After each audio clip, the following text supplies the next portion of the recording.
Mhm. You send me to MCQ.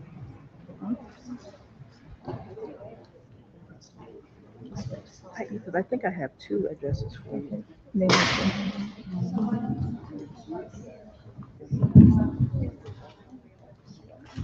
So I'm on after them, or Yeah.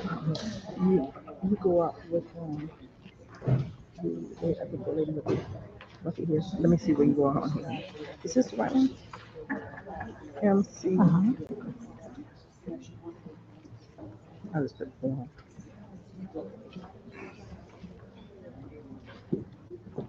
If not, then I'll just text it to you. So you are welcome to right after Delta. And then Good evening, everyone. Welcome to our 2023 District Forum. We will get started. Please welcome Dana Sherbert Warren, Vice President of North Charleston Alumni Chapter, Delta Sigma Theta Sorority Incorporated, to give the welcome. Good evening. Good evening. This is going to be a wonderful evening. We have everybody here. They're going to give us the information that we're looking for in order for us to vote. So I would just like to say welcome. And on behalf of our president that's absent, Shanta Barrett Malone, we would just like to say welcome to each of you and also to you. Put your best show out and give us your best shot so that we know who we're going to vote for. Thank you and welcome. We will now have President Andrea Milton, President of the Liberty Hill Alliance. Hello, everyone. Just would like to say welcome and thank you for being here. My name is Andre Middleton. I am the chairman for the Liberty Hill Alliance. I'm also a part of Liberty Hill Next Generation, and I'm also a candidate for District 8. So thank you all for being here and listening to, giving an opportunity to listen to the candidates. And candidates, thank you for being here, and thank you for doing whatever you had to do to be a part of this process. So thank you. And also want to thank Delta Sigma Theta of North Charleston Alumni Chapter for partnering with us for this event. Please listen intently and make sure that you go out and vote on November 7th. Thank you. Oh, one more thing. Just wanted to let you guys know that we will be live streaming on Liberty Hill Community North Charleston, and that's going to be on YouTube, as well as Liberty Hill Reunion page on Facebook. Thank you. The purpose of this forum is to have all the candidates convey their vision for their respective district. Please understand this is a forum, not a debate. We will now get started. We will have Ms. Rosita Wilder, who will be introducing our first moderator, Ms. Kennedy Bowman.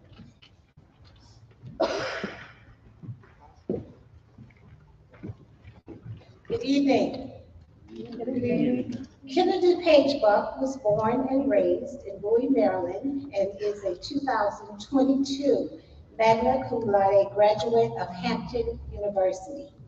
Working as a reporter for the ABC News 4 here in Charleston, she has fallen in love with sharing stories for the people of the Lowcountry and enjoyed learning more about the wonderful culture. Her favorite stories are the ones that bring people together and highlight issues that are happening every day. During college, she founded and created Sister Talk, a monthly virtual town hall meeting for college women to discuss issues affecting women of color. This popular platform groomed her interviewing and recording skills, which led her to being selected one of 25 students out of 1,000 applicants as AT&T's Dream in Black Inaugural Rising Future Makers. Kennedy is a member of North Charleston Alumni Chapter of Delta Sigma Theta Sorority Incorporated, where she is committed to making a difference in the communities where she lives and works. She's so proud to be a member of this worldwide organization that focuses on sisterhood, scholarship, and serve. I introduce to some and present to others myself, Kennedy P. Buck.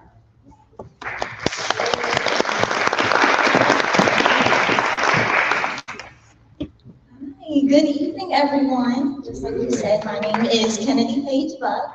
I'm a reporter here with Channel 4 in Charleston, and I'm so blessed to be able to be a part of this wonderful forum and have these important conversations just so you all can know and learn who you want to vote for, because the local elections are so important. I think even more important than the national elections, because we deal with issues every single day, and these candidates right here, if elected, will be the ones who will be on the grounds actually working for you. So it's really important that you listen to them, get to know them, and I'm so humbled that my sorors invited me to be a part of this conversation. And candidates, really make sure you put your best foot forward, show who you are as a person, your values, your morals, and it should be a great conversation. So first, we're going to start with opening statements. Just like I said, this is the part where you can introduce yourself to the community, let them know who you are and your values and everything. And this will be timed. I think we're going to flag you and everything. So first, we'll start with Mr. Lou Baker. Give it up.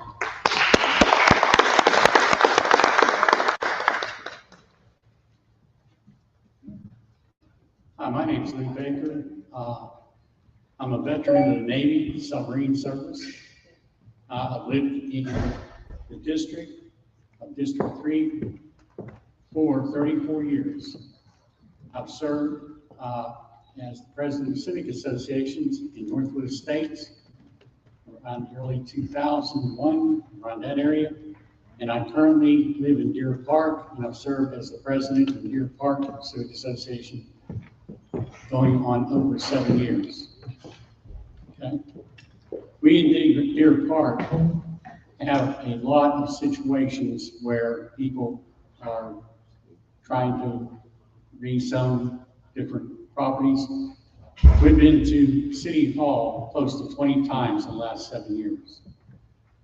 And we have been successful in guarding against rezoning to maintain the quality of life and in every way, okay? And we've done everything to block any negative to that. I work well with the city, I work well with the county, I've worked well with the police department, and I'm very familiar with going to City Hall and looking out for our people. Thank you. Time is up. Thank you. Make sure you all keep an eye on this little machine. That's actually really smart. It's green, that means you're in the clear. Yellow, maybe Yellow means near 30 seconds. How many? 30 seconds. 30 seconds is yellow, and the red, yes. Time. Thank you, Mr. Baker. I'll go to Mr. Sandino Moses.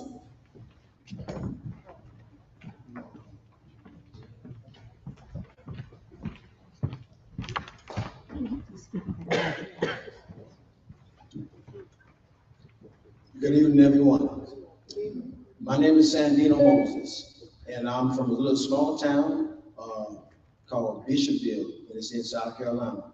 I've lived in North Charleston for the last 10 years. I'm a member of Royal Missionary Baptist Church. I'm a 2018 graduate of the 2020 presidential candidate Elizabeth Warren. I graduated from the boot camp called PCCC, Progressive Candidate Change Committee. I'm a 2019 graduate of the Jim Clyburn Fellowship Program.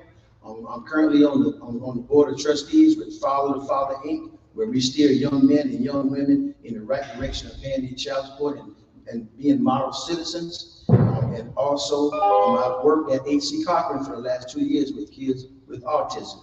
And my slogan is, I'm bringing new ideas to a new North Charleston, and I'm fired up and ready to go. Okay. Thank you, Mr. Moses. Miss Monica Mummy.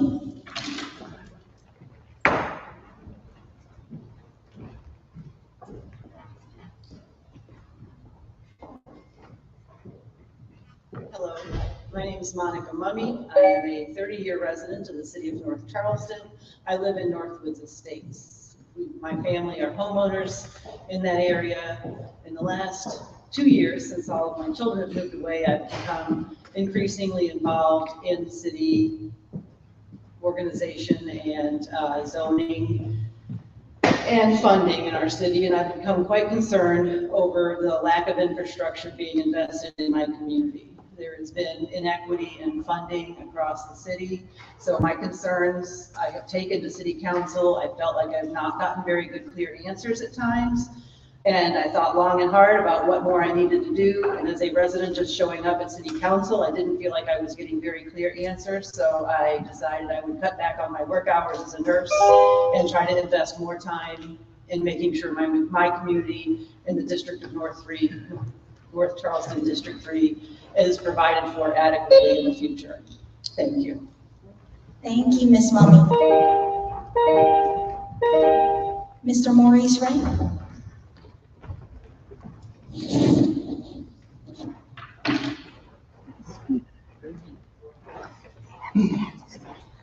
Good evening and thank you. Thank you for having me. Oh, I'm sorry. Good evening. Thank you for having me. My name is Maurice Ray, and I'm a lifetime citizen of North Charleston, born and raised, a graduate of North Charleston High School. In my district, when I was 12 years old, I hit the winning shot in Northwoods Gym. What I bring to my community, what I bring to my district is the relentlessness that is bred in us from the citizens of North Charleston. I am a servant. I am a worker. I'm here to serve, impact, and improve my community. You can check my track record. Go look at my ice cream shop. I say that because I'm a person that believes in North Charleston pride. I believe it for myself. I believe it for my community, and I definitely believe it for my district. I am the reason why I should be the councilman for District 3, because I am here to serve, impact, and improve. Thank you for your time. Thank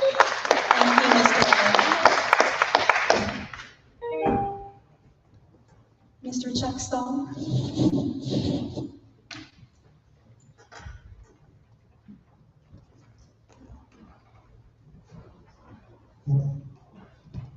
Good evening, everybody, and thank you for being here, and appreciate the opportunity to come here and, so we can express our views about District 3, and also want to thank everybody on stage because all these folks are interested in making North Charleston better.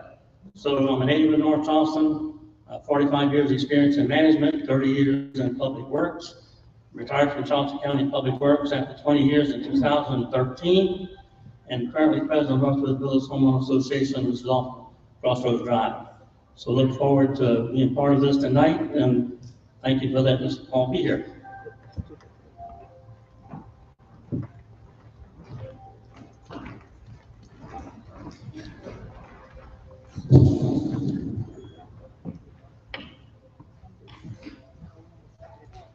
Mr. Samuel Bellamy Sr.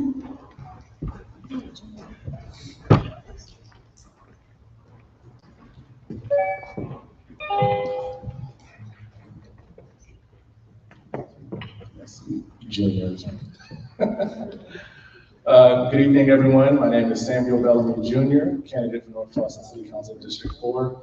I am a graduate of North Charleston High School, go Cougars, a homeowner and a parent to some lovely children up here in the front. I come to you running for council, having proven my leadership capabilities across many disciplines.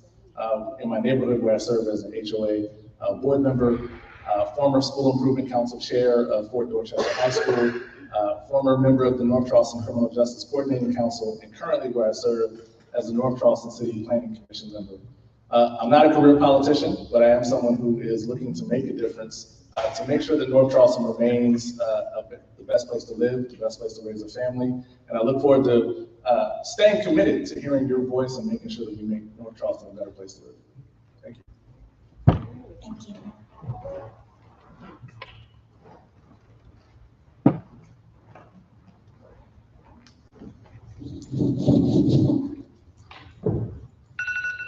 Ms. Charmaine Palmer Roberts.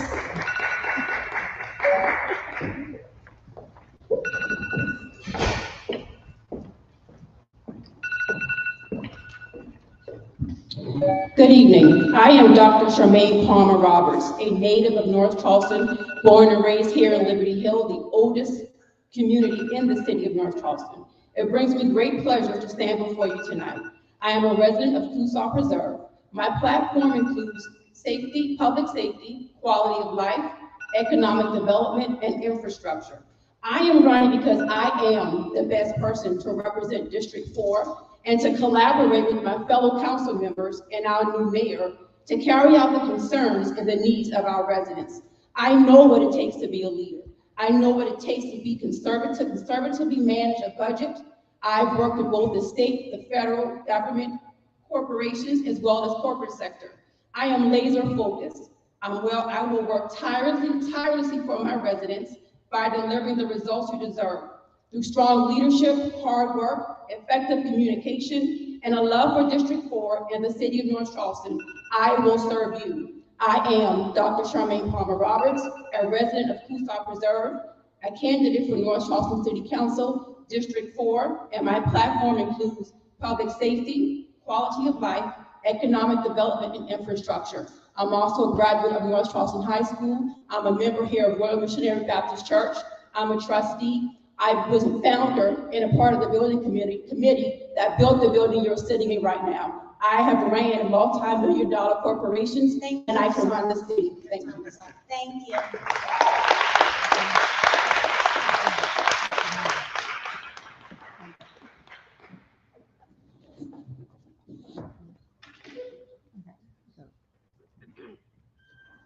Mr. Richard Hayes.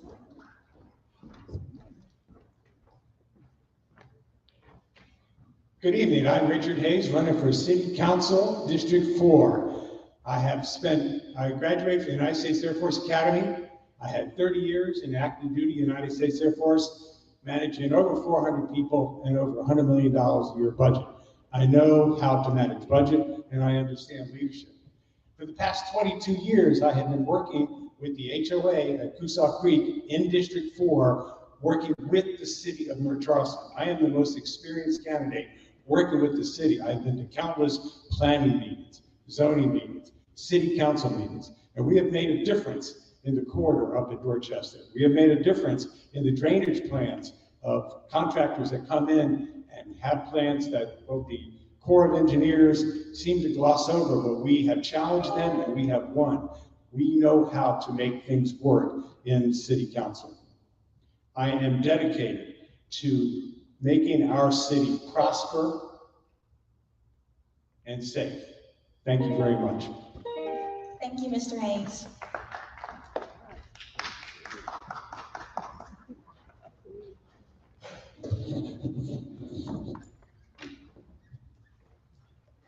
Mr. Brandon Trollinger.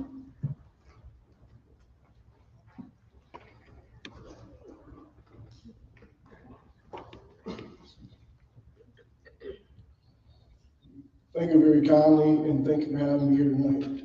My name is Brandon Trollinger. I'm 25 years old, and I'm a native of North Charleston. As a junior in high school, I enlisted in the South Carolina National Guard, where I served for 6 years. I'm currently going on my 4th year as a TA and long-term substitute teacher at Jerry's Upper Middle School. I started a mentoring program here in North Charleston for young men living in single-parent homes, where we, in addition, offered classes and free parenting courses for single parents. I did 2 years internship with the Charleston County Auditor's Office. I started a travel AAU football team for underserved kids in the community so they can see life outside of North Charleston. I taught kids, principles of manhood. I didn't mean biological father until I was 18. That's why I'm standing here in front of you here today. And you live 10 minutes away from me. I'm here because I believe that change starts at the grassroots level. I am committed to making a positive commitment and positive impact on my community. Growing up here in North Charleston, I've witnessed firsthand the potential and the challenges our city faces. I see a future where our streets can be safer, our schools can be stronger, and our neighborhoods can thrive with opportunities for everyone. I'm running because I believe in the power of collaboration, innovation, and youth-driven leadership. I don't just want to be the voice for young people, but for all people in our community who are often underrepresented. Together, we can shape a brighter future for North Charleston, where every resident has the chance to achieve their dreams. Join me in this journey to create a city that we can all be proud of, a city that's Thank you, inclusive. Mr. Charleston.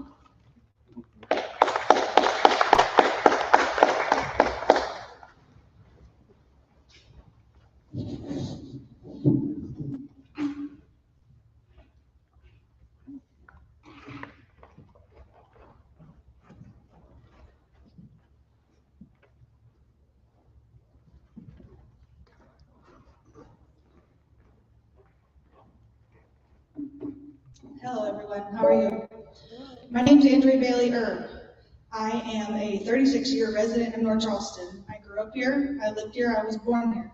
Both of my grandfathers came here to work for the Navy base in the 60s. I served 4 years on the North Charleston Constituent School Board. I have a biology degree from Lander University, and I worked 10 years at the hospital in histology in a supervisory position. I'm a simple resident. I'm just like you. I live in a house just like you guys, right down the street. My love is for North Charleston. My love is for the people here and doing what's right for the people here. We're going to make sure the votes are for the constituents here in this community. We're not going to worry about any outsiders. We're going to vote for who is in this community. And that's what I'm here to vote for. Thank you. Thank you.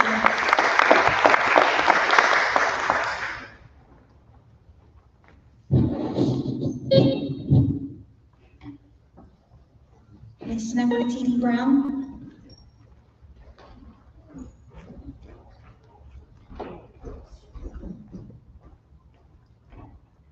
Hello, North Charleston. My name is Nefertiti Brown. First and foremost, I'd like to thank the Deltas, also the Liberty Hill Neighborhood Association, for inviting all of us here so that you guys can understand what our purpose is and why we should be your new city council members. First, I'd like to start off, I did graduate from Stall High School in 2006. I did continue my education at the Community College of Philadelphia, where I received a degree in humanities. I studied at Strayer as well in business administration with an emphasis in entrepreneurship for my adult career. I spent my time working for Verizon Wireless from a technical assistant up to a business consultant within this last year. I did recently resign so that I can go forward with working in my community full time as your new city council member for District 6. My purpose here is to ensure that the District 6 has a honest and transparent leadership. There's a disconnect between government and people, and I want to be the connection for the people in regards to the North Charleston City government. So I am here to hear your concerns.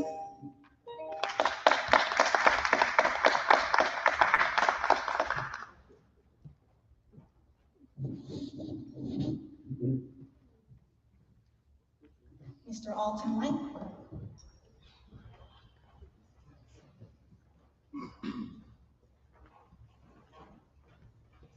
Good afternoon.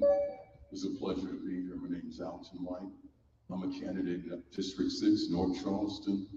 And one of the reasons I decided to run is because of the crime. And pretty much, I just don't like how the district is being ran. You know, we need someone with passion, fire, because I hear the gunshots at night. I'm in the community. So we need someone who's going to make a difference, not just lip service. We need to have everyone, you know, who's going to be a part of this. We need everyone to work together.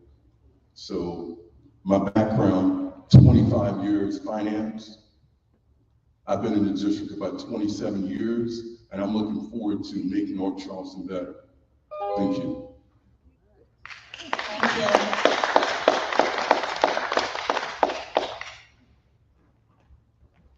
Ms. Rhonda Jerome.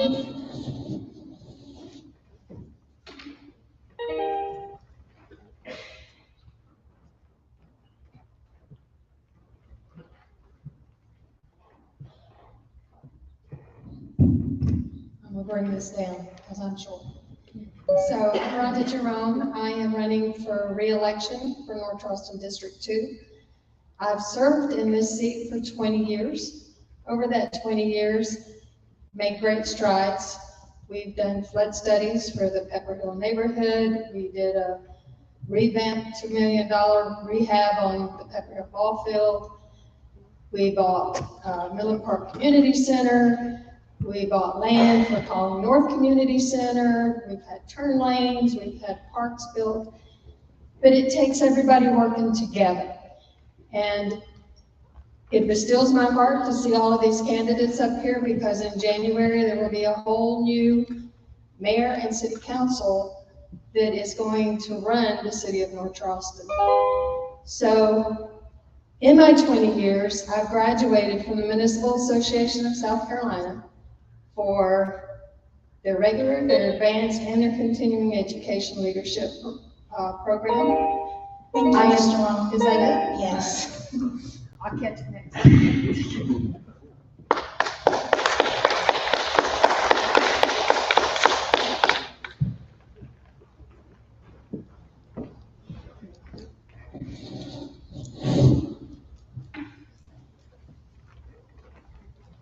Miss Belinda Thomas Swindler.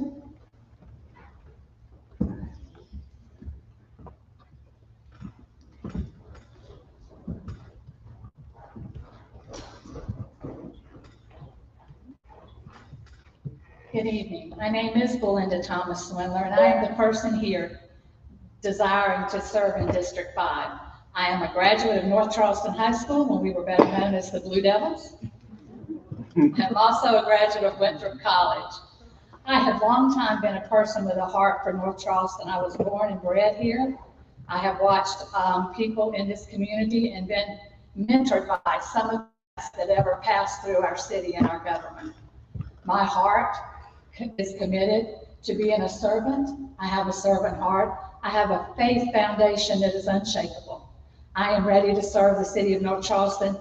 I am currently an employee of the city and have been for the past 22 years plus, a proud employee.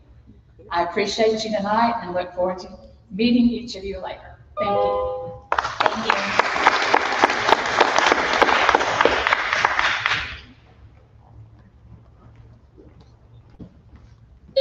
Mr. Jerome Hayward.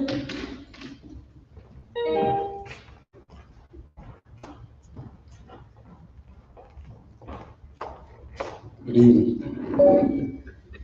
Thank you, Deltas, and I really want to thank you all for inviting all the candidates. I am Jerome Hayward. I currently serve District 5 on City Council. I am proud because we made a lot of accomplishments since I've been there. District 5 was kind of in the dark until I got there. The flooding problem still exists, and we're addressing that now. District 5 had a lot of lights. The neighborhoods was dark.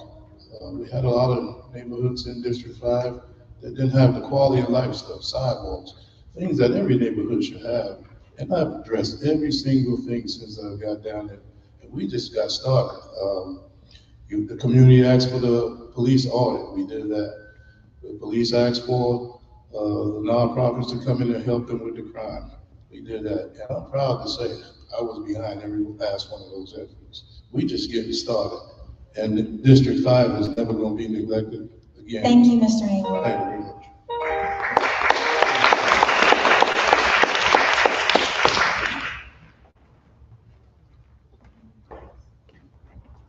And then Miss Renea Jones.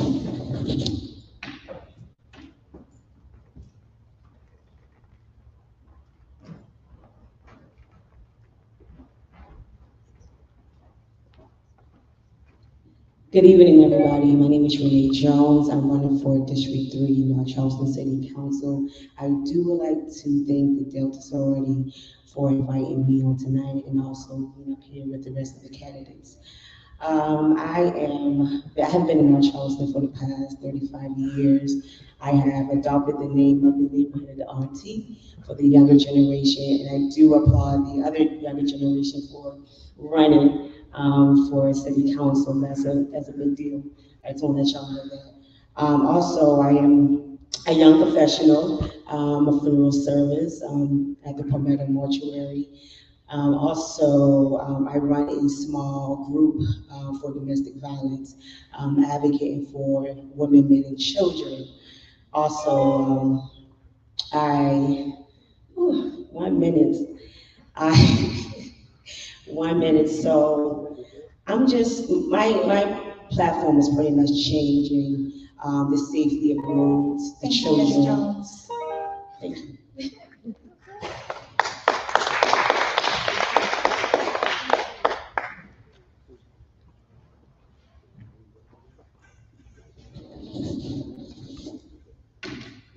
I get everyone? Or hidden?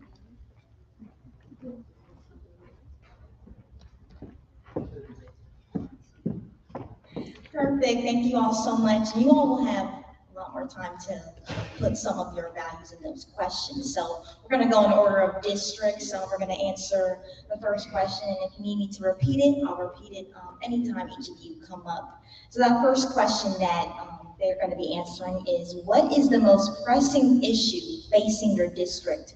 And what are your plans to address it? So anytime you each come up and you need me to repeat it, I'll simply repeat it. Also, do you all have your red cards? Yes, so just to explain it to the public, each candidate has a red card. So if a candidate says something that you want to maybe say a response to, or you want to maybe add a rebuttal, you just simply put up the red card and then we'll get to you after the person finishes. But you can only hold it up once in that question. So we'll first start with District 2. So Ms. Rhonda Jerome, you come back up.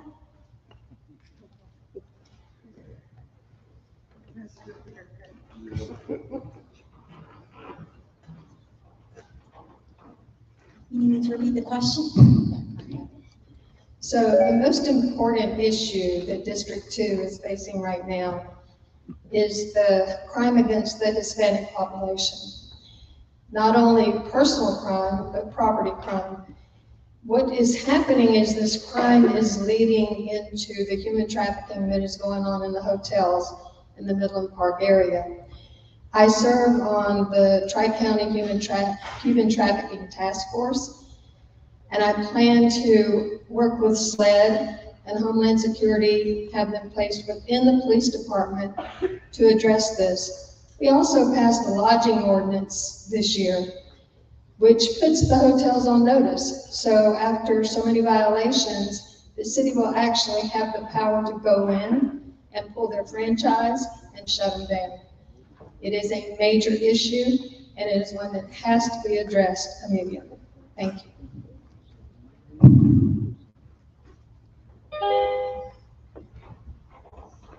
Thank you. We'll move on to District 3, starting with Mr. Lou Baker. And that question, again, just for the public to really know, is what is the most pressing issue facing your district? And what are your plans to address it? This pressing issue facing our district right now is growth. It's growth. It's overflowing from Charleston right into North Charleston and right into our community. Many streets in our community does not have sidewalks, and worse, doesn't have a safe place for the kids to wait for their bus. 100% of them stand at the bus stop or sit in the street on their cell phone or on a tablet, oblivious to what's going on around them. Our speed limits are supposed to be 25 miles an hour. We have some speed humps. I'm concerned greatly with our infrastructure. We need to take the comprehensive plan and start looking at our growth, especially new homes, and do something about our children, not only in the education department of schools, but where they wait for their bus. They have no. Okay? That's what I feel right now is very important with the growth going on in Charleston, the education our kids are getting, and most importantly, our infrastructure to support the growth. We don't have the streets, we don't have sidewalks, and it's needed yesterday. Thank you. Thank you, Mr. Baker. We'll follow with Mr. Maurice Ray.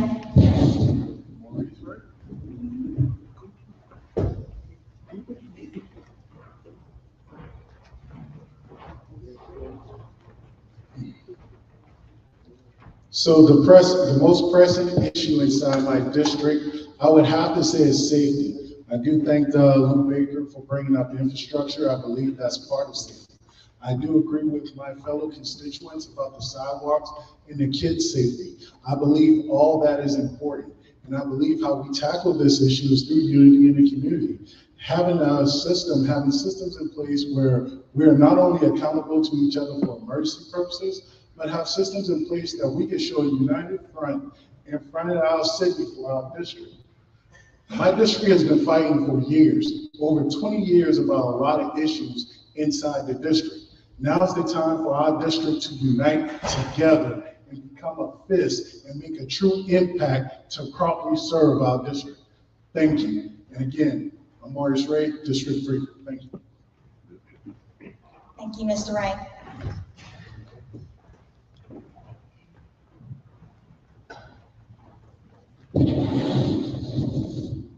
Mr. Chuck Stone.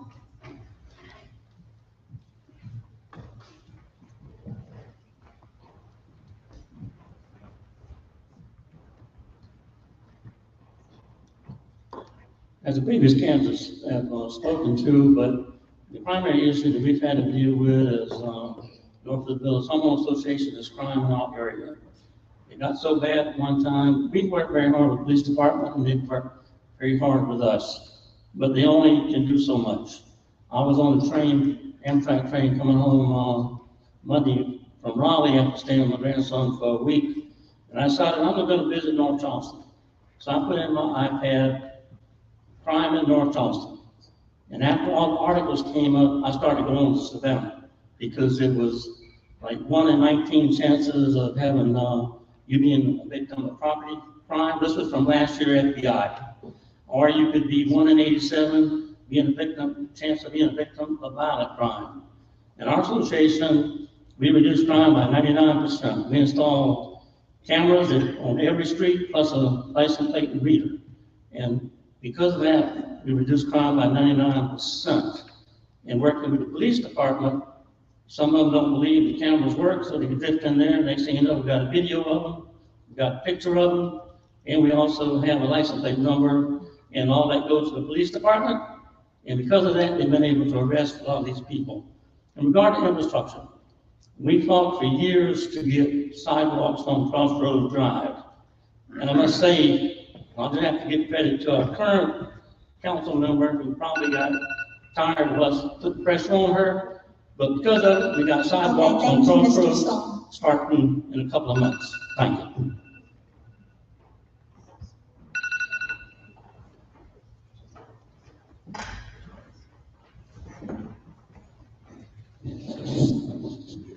Mr. Sandino Moses.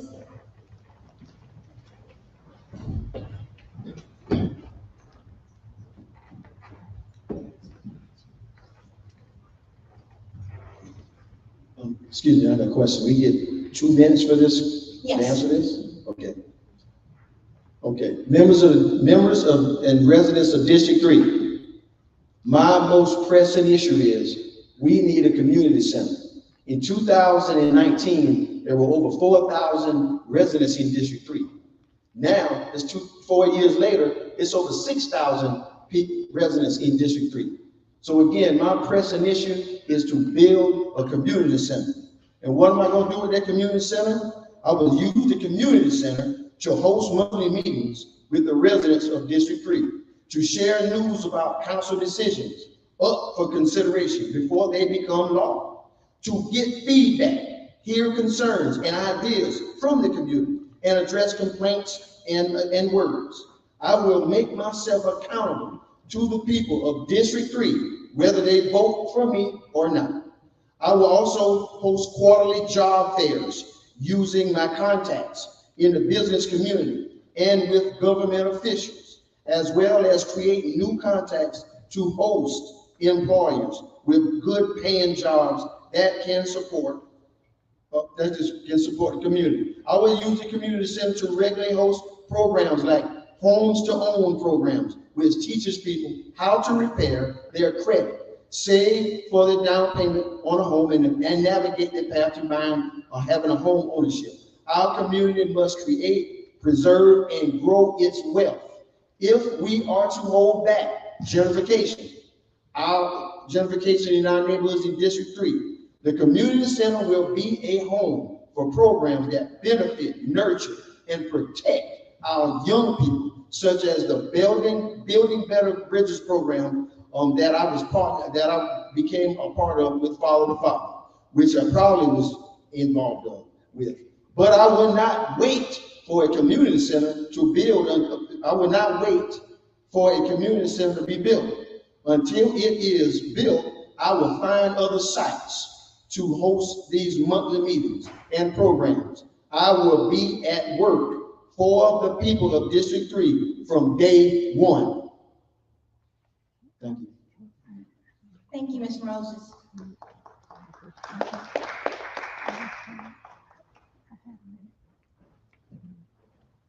Miss Monica Mummy.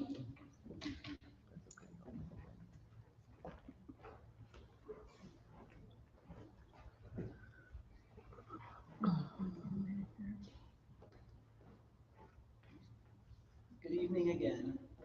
I am very concerned about infrastructure, and it's kind of a three-part problem. Our district has been left out of a lot of infrastructure and building processes over the last several years.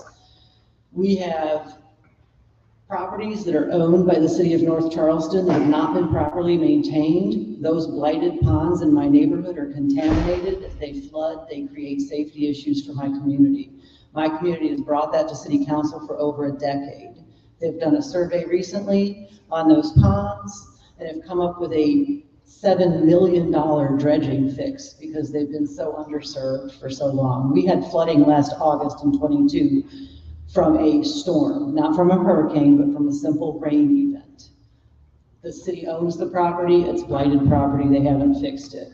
We live in a hole, so they have allowed growth, which is another part of the problem, surrounding our communities. So now we sit as a bowl where there is too much growth to the northeast, there's too much growth to the west. The water's supposed to drain from northeast to southwest. Palmetto Commerce in Ingleside has changed the water tables in the district to the point where we flood because of those kind of problems. We have issues with sidewalks that go nowhere. They start in one place and will not allow the kids to get all the way from the front of the neighborhood to where our community center exists. We have issues with our park and recreations department in our community. Our community center and park has not been funded or updated. Thank you, Ms. Mummy. Thank you.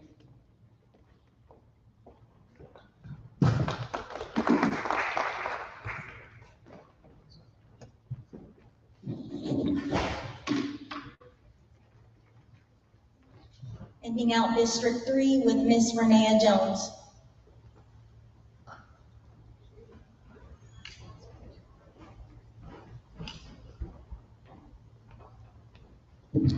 The most important issues that we're facing for District 3, I have young children, so the safety, the road safety, the speed bumps, the lack of speed bumps, the traffic signs, and the crosswalk that we do not have. Rivers Avenue is a busy highway. A lot of accidents, a lot of fatal accidents have happened on Rivers Avenue. Also, our senior citizens, our retired vets, and also our older adults really don't have much resources. So I do want to provide or create resources for them to be more active in their community, just to find those small things to do as far as like activities or even trips or anything like that for them to do. Just making the neighborhood more neighborly. And that's just the most issues that I feel as though that District 3 is having right now. Ms. Jamison has led the district pretty well until her retirement. So my job is to pretty much to carry that on. So District 3, I am here to listen and be a voice and advocate for you. Thank you. Thank you, Ms. Jones. Now moving into District 4, again, that question is, what is the most pressing issue facing your district and what are your plans to address it? And we'll start with Mr. Samuel Bellamy, Jr.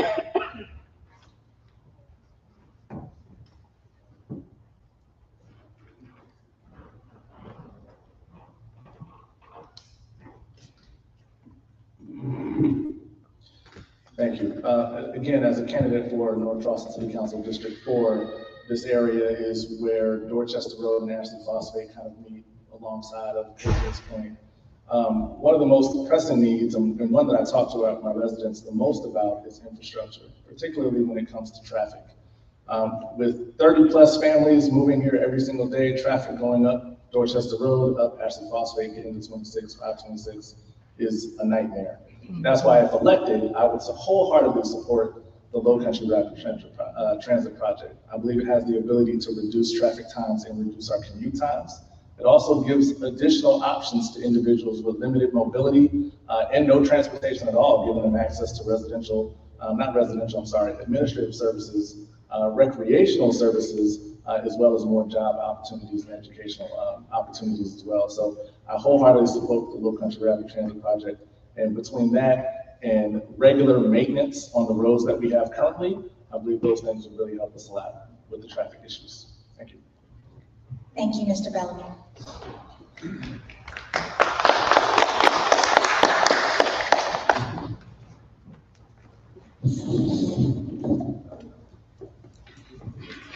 Dr. Charmaine Palmer Roberts.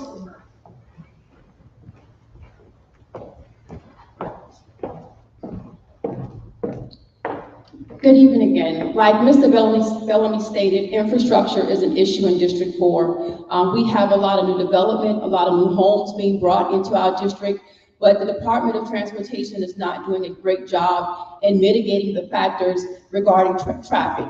Dorchester Road is a gridlock in between 8 a.m., 6 a.m. until 9 a.m., 3 p.m. to 5 p.m. During my time in campaigning, I've met with over 400 residents. I've knocked on over 400 doors personally. And the biggest concern that they are talking about is, what are you going to do with traffic?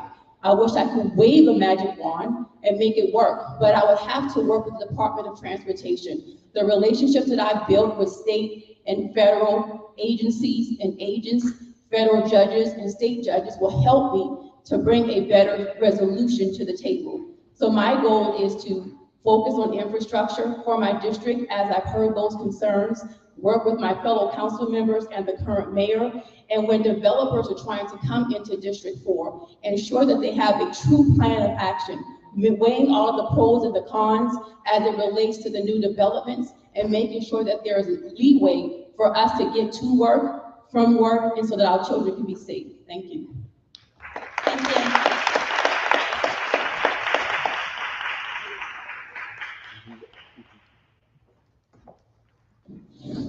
Ending out District 4, we have Mr. Richard Hayes.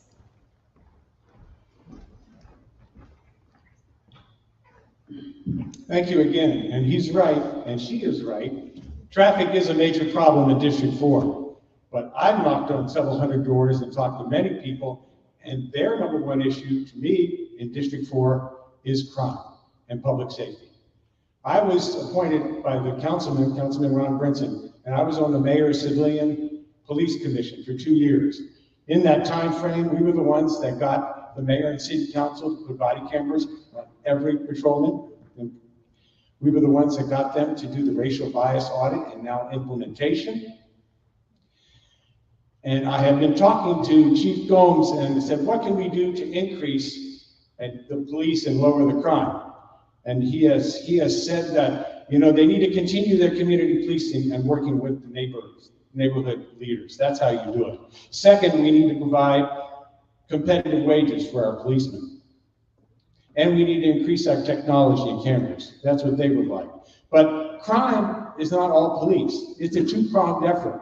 We need to get to the root cause of the crime, and we need to deal with the lack of economic progress in the southern part of our city, where the crime is really at. And we need to work with them. Their jobless rate is 3 times that of the rest of North Charleston. So we need to get to the root of the issue and bring economic progress to the southern part of North Charleston. A two-pronged approach to tackle this public safety issue. Thank you. Thank you, Mr. Hayes.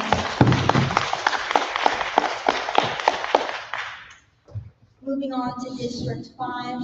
Again, that question is, what is the most pressing issue facing your district, and what are your plans to address it? And we'll start with Ms. Belinda Thomas Swindler.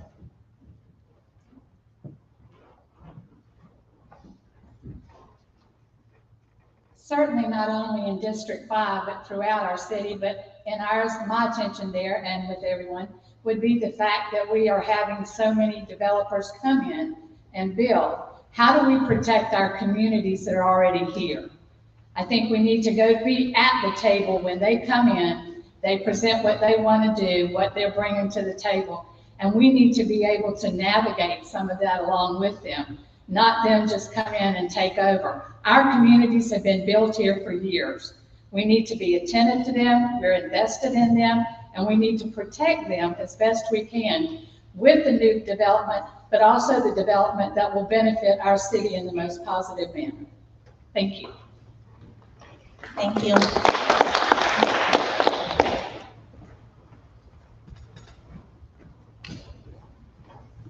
We'll now move on to Mr. Jerome Hayward.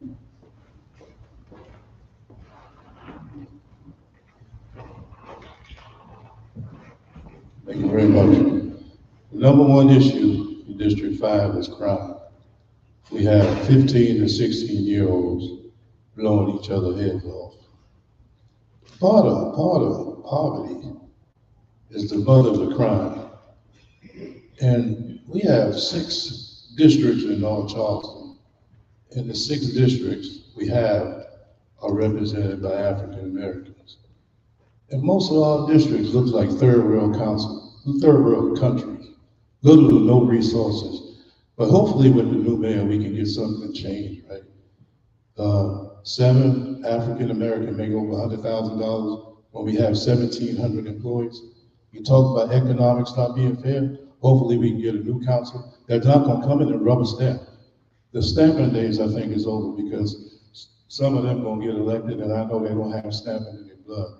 The stamping days need to be over so we can change, so we can make some changes where people can make money, people of color, because that hadn't been done in the city of North Charleston. I've been saying that since I got there. Thank you so much. Thank you, Mr. Hayward.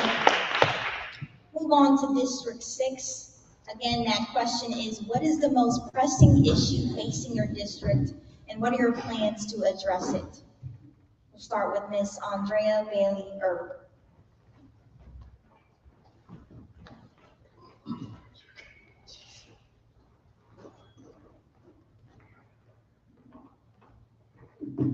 Everybody still awake out there? We're doing all right? Yeah, very good. I'm gonna be short and simple.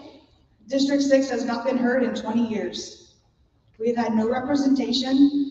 People within our we have a bunch of small communities in this district.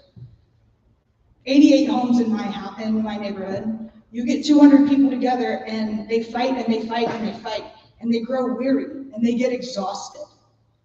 They can't be heard about anything. They reach out for help. There's nobody there. They reach out for help and they get lip service. And that's why I'm here. I have 2 kids at home and a husband, but I need to be here. This is my civic duty. I need to be here for North Charleston. North Charleston needs me, and I would love to represent you guys.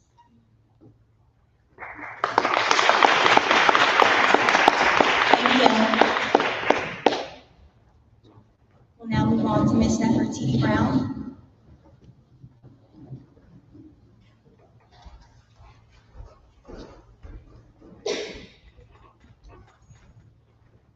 I'm not sure who in here is from District 6, but just to re-clarify and piggyback, because I feel the same issue is going on in my community as well, and it's just a lack of transparency and a lack of progress because the issues of the citizens aren't being handled. In regards to the current growth of North Charleston, we are growing at about 2% every month. It's more people coming in to North Charleston, but the citizens aren't being heard. We have issues such as road issues where we have flooding in front of neighborhoods. There are safety issues with infrastructure. The roads aren't up to par. The issues can be resolved by just making a few phone calls or possibly just making it apparent to the board, but that's not being done. So we actually, like I said, we need someone there who can connect again with the people, find out the people's concerns, and also resolve those concerns. As I was knocking on the doors, I'm learning that safety is the biggest issue in District 6, and that goes with security. People aren't feeling that their neighborhoods are being patrolled. I have an idea of recreating the neighborhood watch so that we can all be accountable for each other and fill in space and accountable for our communities, and basically have everyone step up and take a part in the recreation and also revitalization of our neighborhoods. Thank you, Ms. Brown.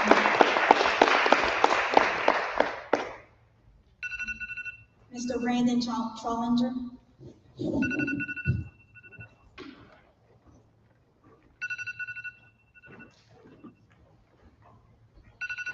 Hey, it's me again, Brandon Trollinger for North Charleston City Council, District 6. A few pressing issues, because it's not just one. First and foremost is public safety.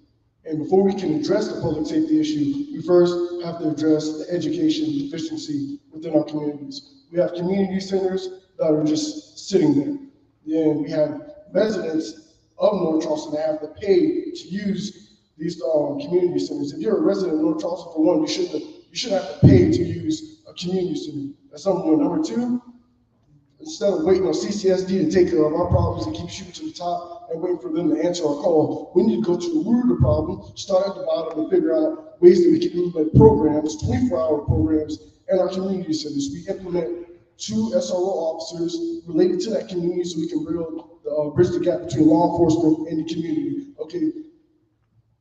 From first grade, with these community centers, we should be teaching our kids, especially minority kids, and it's not just black kids, because there's Hispanics, there's Asian Americans, and there's actually white folks that are going through the same issues that black folks are going through. So we need to get rid of that whole color notion. From the first grade, we should be teaching our kids how to become financial literate, learn about cultural education, gain access to passports so they can see life outside of North Charleston, and not only passports, for getting outside of North Charleston, but that is literally one of the biggest sources of identification in North Charleston. You get pulled over by a police officer, or you get in a civil traffic stop, you don't have identification, now you got bigger issues, okay? The poverty level and the improper use of eminent domain, to address that, we need to have an eminent domain oversight committee. Thank you, Mr. Trollinger.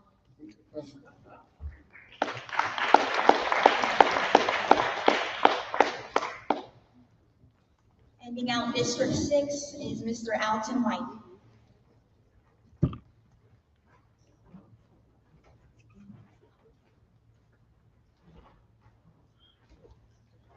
Good afternoon. My main issue is crime in District 6. One of the main issues is joblessness. There's a lot of residents that doesn't have adequate employment.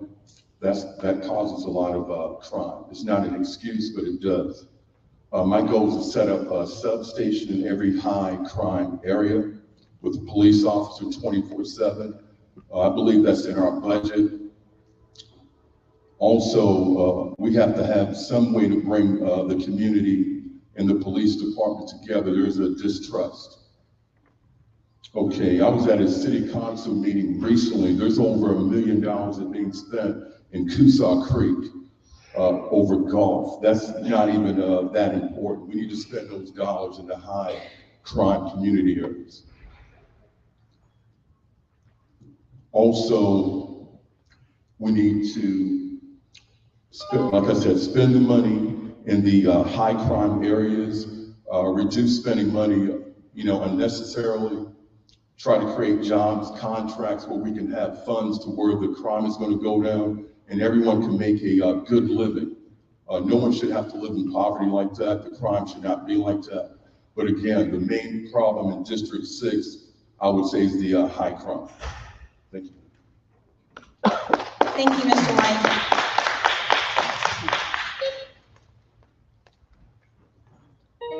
We're now moving into our second question, and this involves education, which I know has been a hot topic on parents, teachers, and other community members' minds. So that first question, we're going to go back to District 2, and that question regarding education is, how do you plan to involve parents and communities in the decision-making process for our schools? And we'll go back to District 2 with Ms. Rhonda Jerome.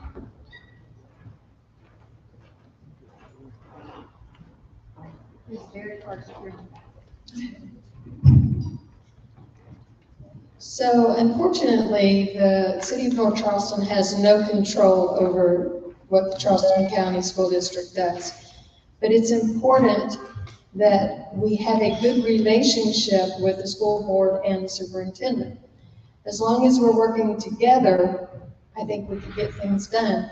More taxes are paid out of North Charleston for school tax for schools than any part of the Tri-County. We've got to involve our parents in the community. You know, when I went to school, you had PTA, I think it's called PTO now, but we don't have good parent participation, and I think that's something that we need to push for. We can do that in community centers.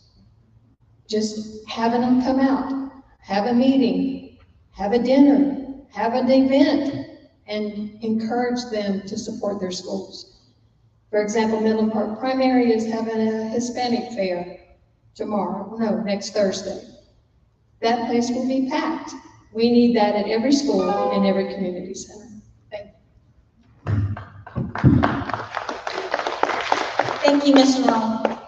We'll now move into District 3. And again, that question is, how do you plan to involve parents and communities in a decision-making process for our schools? And we'll start out with Mr. Lou Baker.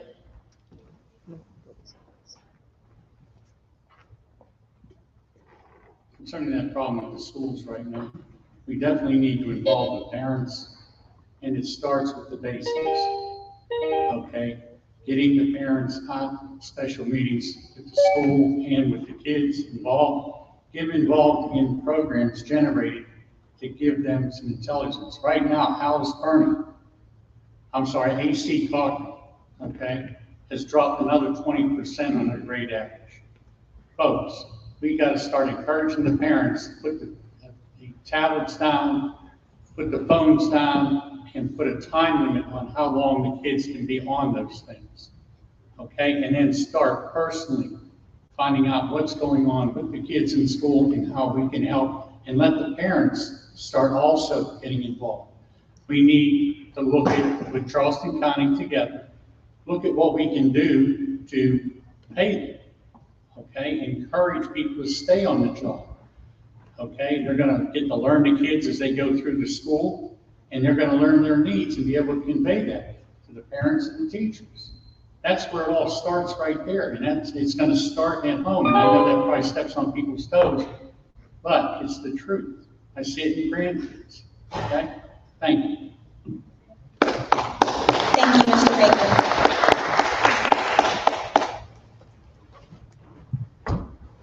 Mr. Maurice Ray.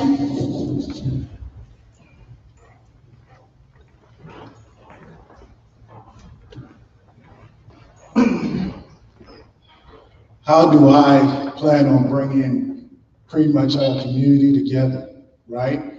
So you train a child in the way that they should go, and that training they will not depart from. That training has to be in the community center.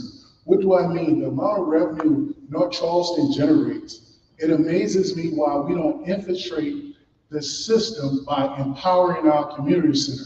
Why can't a single mom find education and entertainment in the community center for the kid? I feel that we need to allocate resources to build up our community center, get the focus off of the school system, and get the focus into the community. Train the kids in our community, teach the kids in our community. We have more community centers that are not being used than any other place in this doggone county. And it's crazy, I'm a byproduct of that. I would not be here if it wasn't for the community center. I would not be here for programs that allow this little project kid to go visit Winthrop, to go to Charlotte, North Carolina when I was 12 years old. All that can be housed inside the community center. We have enough resources to build up the house of the city, which is the community center. So to fix that problem, we will provide aid to all the community centers, which are also in walking distance of our troubled area. Thank you, Maurice Ray for District 3. Thank you, Mr. Ray. Mr. Chuck Stone.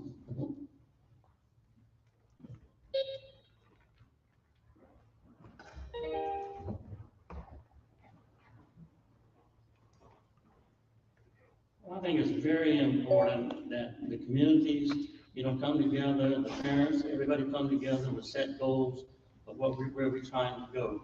I do hear about AC Conklin a good bit, and we have a community center there in Northwoods. All that can come together to try to promote community interest with the schools, the kids. You keep hearing about all the non-performance of some of the schools, but that's a community thing. So I think as a community, we all can come together. We have the resources available, yet they will be brought into the picture to make the decisions in regard to the communities. I mean, you have the academic magnet school, you have all technical school, you got a lot of resources that young people can be brought in to help our kids perform better in math, reading, and English. And so we just need to come together as a community and do what we need to do, decide what the goals are, and work toward that. And I think we can have a very, very proactive community. Thank you.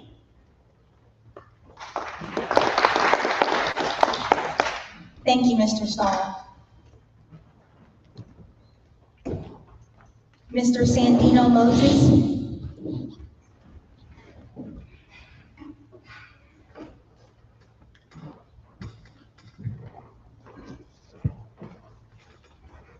Thank you for the question. So in 2019 and 2020, when I was employed at AC Conklin Elementary, I was voted in as the president of the PTA organization there.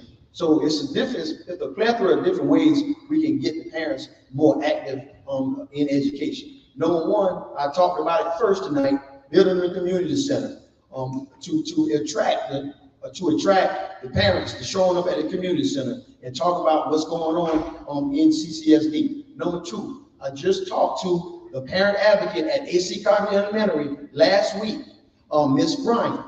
Talked with her about forming a partnership and meeting up with her quarterly and giving a tour, taking parents on a tour of AC Conklin. I'm just talking about our district, District 3, AC Conklin. So you gotta just, like, for example, also I want to work with District 4 CCSD Board of Trustees, Courtney Waters, okay? And then what we can do, we can move to the next level and talk to the newly elected Senator Dion Taylor, District 42. We got to work from the within first and build up top. But this is how we're going to get everybody back in, all the parents involved. We got to work from the ground level, the local level, the state level, and the national level. Thank you. Thank you, Mr. Moses.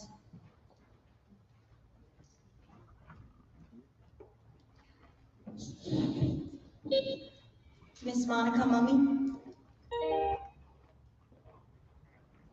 I'm also from District 3. I live on Vestavia Road, which is where AC Cochran is, which is what these gentlemen have been talking about. We have an elementary school in our community that was built in the 50s to house 405 students. We now have over 900 students attending that elementary school. Most of those children are trying to learn in trailers. These trailers are set out on the grounds of the school. They do not have a contact where they could go from their trailers into the main building in bad weather. So those children are trapped in a trailer all day long, if the weather is bad at all. This is a Charleston County School District problem, yes. But we as a city, being the third largest city in the state, should have more control over what happens with our county school district. We have the power within the city of North Charleston to pressure the school district to fund things like that. Look at the money spent at Wando and in Mount Pleasant, and then look at the monies not spent in areas like North Charleston and AC Cochran. Most of the families in my community have to be two-income families. There's not a choice. These are working parents in a middle-class community.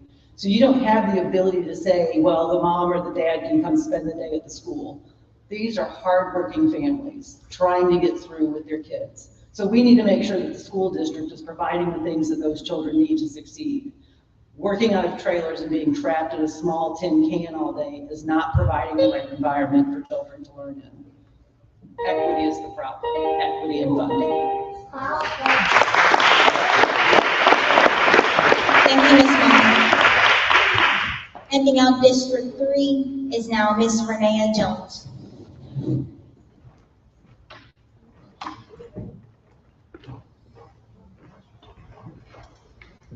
I was always taught coming up that effort is free. I feel as though that we make a whole effort as a whole, as a community, the parents and everyone that can help out. I believe that we all can make a difference. It's not easy now in this generation. You look at football games or just look at just different events and it's empty. You know, the support for these children like is bigger than I. So as a community, it's an effort for everyone to take part of. Thank you. Thank you, Ms. Jones. Moving into District 4, and again, that question is, how do you plan to involve parents and communities in the decision-making process for our schools? And then we'll start off with Mr. Samuel Bellamy, Jr.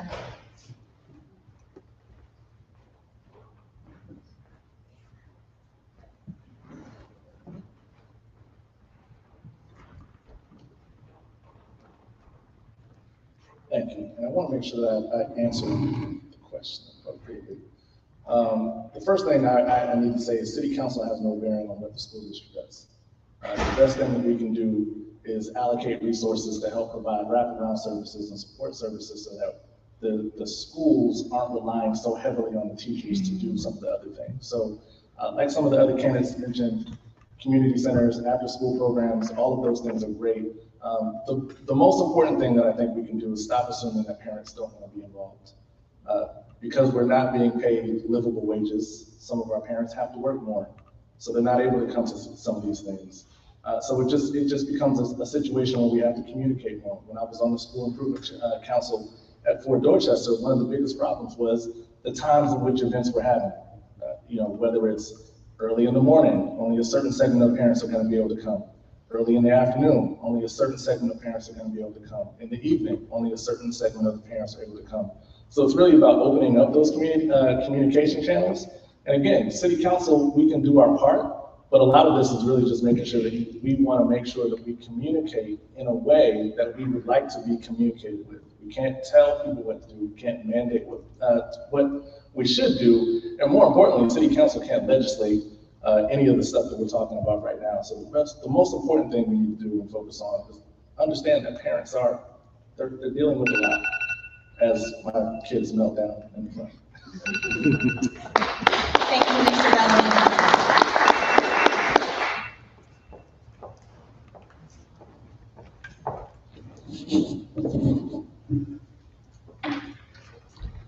Now, Dr. Charmaine Palmer Roberts.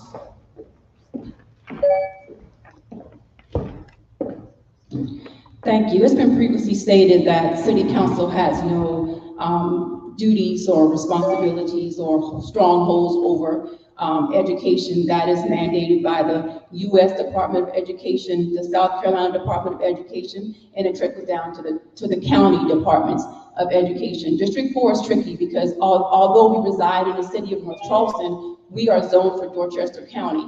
So if elected as City Council, my plan would be to implement a task force that would collaborate between the city of North Charleston and Dorchester County School District to ensure that we are mitigating those concerns about parents. We need to also understand that parents work, so we need options. We need to be more versatile in making parents available and having resources available so that they can get the information that they need. I have been in the community for over 25 years, founding 3 nonprofit organizations, Our Brighter Future Foundation, Low Country Dream Makers, and also Low Country Elite. In all of those programs, I partnered with the school district, and we were able to implement athletic programs that brought the children out. It brought the parents out. We made sure the parents volunteered with us. They were obligated to volunteer with us. They signed agreements with us. So you have to get out in the streets. We can no longer sit in the boardrooms. We can no longer sit to the table and hand out rules and regulations and expect for parents and children to get in line. We have to meet people where they are. So again, I'm Dr. Charmaine Palmer Roberts, candidate for District 4.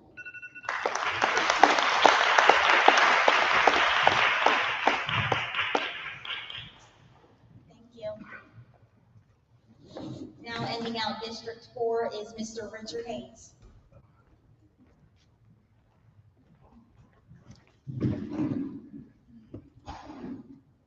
Charmaine is right. We do not have control over the school districts, but we do have this thing. It's called the bully puppet. In District 4, I will represent the people in District 4, and we will collaborate with the school systems. As Charmaine has mentioned, we mainly will deal with Dorchester County DD2. And we've done that before. We have grown so much there that moving schools around and moving kids in Coosaw Creek, we had some kids move 4 times in 4 years in 4 different elementary schools. And we were able to get the people to the meetings of the school board and ask them to have another plan, which they did. So we can use the bully puppet to get people to these meetings, to work with the parents, and like we say, find multiple times for parents to get together with the teachers and these PTOs, because it's just not right holding a meeting at 10 o'clock in the morning when 95% of your parents are at work at that time. So we need to use the bully puppet, and we need to work with the school boards, and we need to get them together with the parents, and we need to do the right thing. Thank you.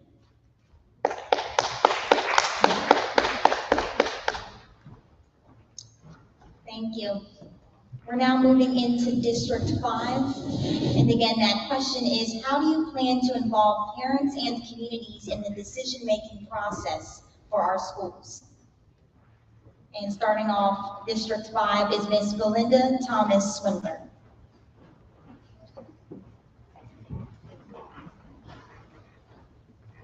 I guess I would recognize this. In the years that I have been in the city, I have worked within the recreation department, and we have seen the drop of the amount of children that are allowed or can get to the programs to participate.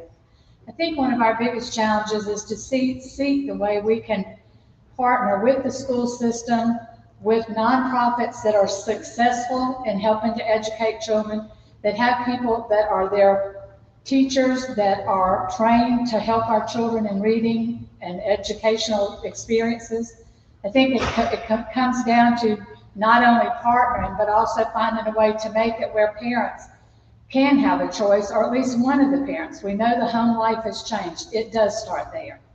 But I think we have an opportunity to work with the college system, with the school system, with the local nonprofits that can benefit our children and get our parents and our children back out to the programs that can help them be successful.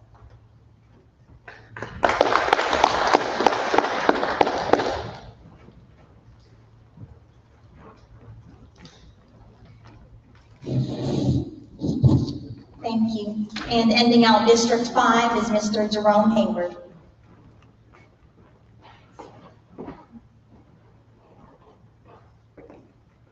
One thing for sure, they are right about one thing. Almost 90% of our community center is closed. But I'm gonna remember this forum tonight because I heard all of them talk about funding.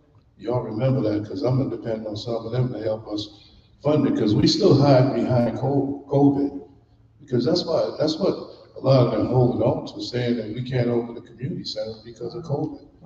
And that hurts us. And as far as the community centers being staffed, we don't have no staff there to put them in. So that's a funding issue for us. And one thing to set the record straight, the police audit was done by myself and Councilman Brown. We did that. So I just want to make sure that's clear, because there's a little bit of a discrepancy from minutes ago about that. But we've been working with the school district. We had several meetings with some of the candidates. And the problem we have is every time we get on the path to doing something right, they go after the superintendent. And that's a major issue, because we're talking about a man that hadn't been on the job 45 days and they already fired the guy, put him on leave.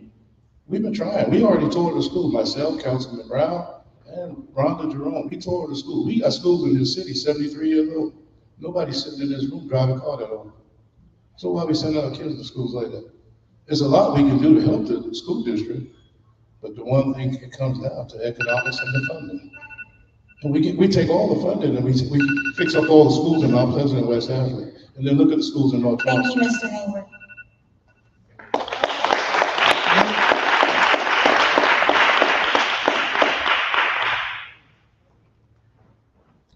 Moving into District 6, that question is, how do you plan to involve parents and communities in the decision-making process for our schools?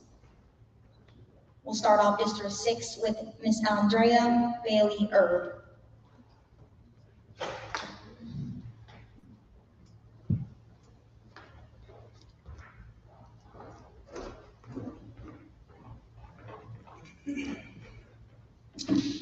So I was privileged enough to sit on North Charleston Constituent School Board for 4 years.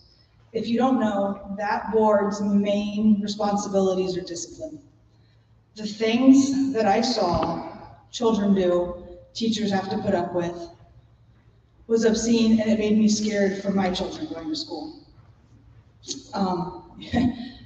There's been studies where they show that school districts and communities keep on funneling money, more money. Money's gonna fix it. Money's not gonna fix it.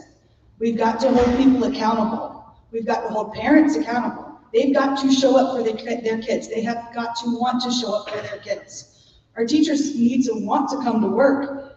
And whenever they're being abused at school by the kids, I wouldn't want to go to work either. And I don't know that I'd do a very good job. We need to hold people accountable. We need to quit worrying about throwing more money at the kids. The kids are not gonna, just like on Christmas morning, they're not gonna remember the expensive toys that they got. They're gonna remember the parents being there. Let the parents be accountable for their children and come into the community and help their own families. Thank you.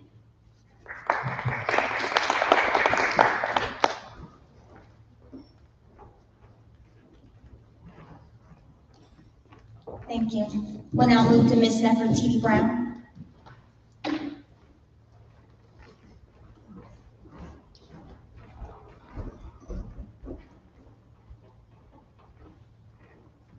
Okay, well, I have two children. I have a middle schooler who attends a school in Charleston County School District where I serve on the PTO. Also, I have a child who goes to a North Charleston private school who's in elementary school. I just want to encourage parents to be more involved. There is an issue when it comes to the way that children behave and how they're being held accountable at home. And in a way that we can encourage parents to be more involved is we can actually create more resources to assist them, because we all know that the cost of living is rising and parents have to work. There are some two-parent homes and there are single-parent homes, so we have to keep that in mind that, like he said, the community centers are closed because of COVID, but we've moved on from there and we need to reopen community centers and reestablish after-school programs, also teach our children skills, because we have to understand that they're not just our children, they're our future citizens in North Charleston. We have to put into them what we want our future to look like. We need to basically win the fight between our children and the streets, and that starts with them now and putting what they need into them so that they can be outstanding citizens later on in life. So that's my.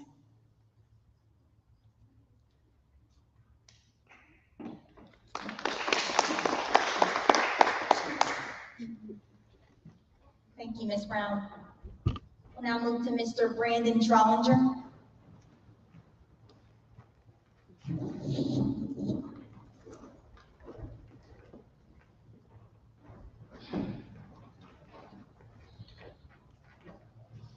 Hey, I'm Brandon Trollinger from District 6 in North Charleston. Oh man, I'm having a great time tonight.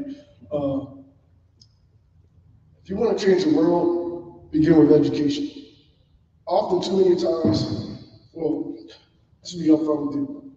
We need true leadership, but we need real representation. We don't need the excuses. We don't need somebody who's going to be in this position that's going to continue to point fingers at whose fault it is, okay? Like I said earlier tonight, I'm gonna say it again. We need to quit reaching to the top and start working directly at the root of the problem, okay? As a young man who's ran a mentor program for young women in single-parent homes just in North Charleston, and we've been, our program's in 8 schools in North Charleston, okay? Most of these parents can't make the meeting because, they don't make enough. Most of these parents are raising 2 or 3 kids and they're the only parent in the house. What about proper job training and more trades in our community centers? That's why I keep bringing up the community centers, because it's an ongoing process. They got rid of Garrett Academy, which was our primary our trade school, and gave most of our funding, which was supposed to be used to build another program similar to Garrett in North Charleston, but they gave it to a school where I attended, West Ashley High School. That's not right, okay? What's going to happen if we don't have leaders like this and we keep waiting on CCSD, we're going to have our young people growing up. I have a daughter who's 1 year old and I have a son who's 7, okay? We're going to have them going through the same cycles that current parents are going through right now and unable to make meetings because they aren't educated.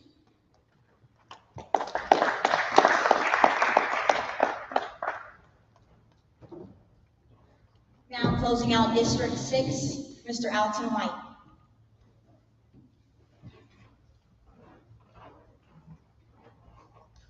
Good afternoon.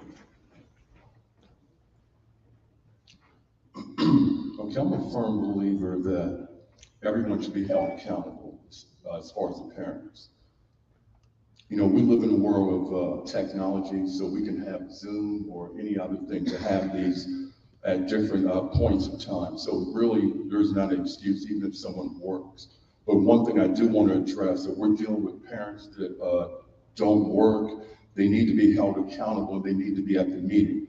My objection, if someone's on like some sort of a public assistance, we should make it mandatory to where they support their kids in the school like that, because there's no excuse to leave the kids behind like that. We might don't want to hear that. That's a hard stance, but it's something that needs to be addressed. Thank you.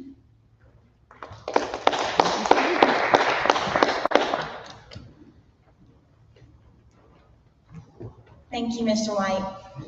That concludes the first part of this forum. We'll now enter a brief 5-minute intermission. Don't go too far because we do have a second part coming up where they can answer some more questions. Thank you all. Just stretch your legs and don't stay too far.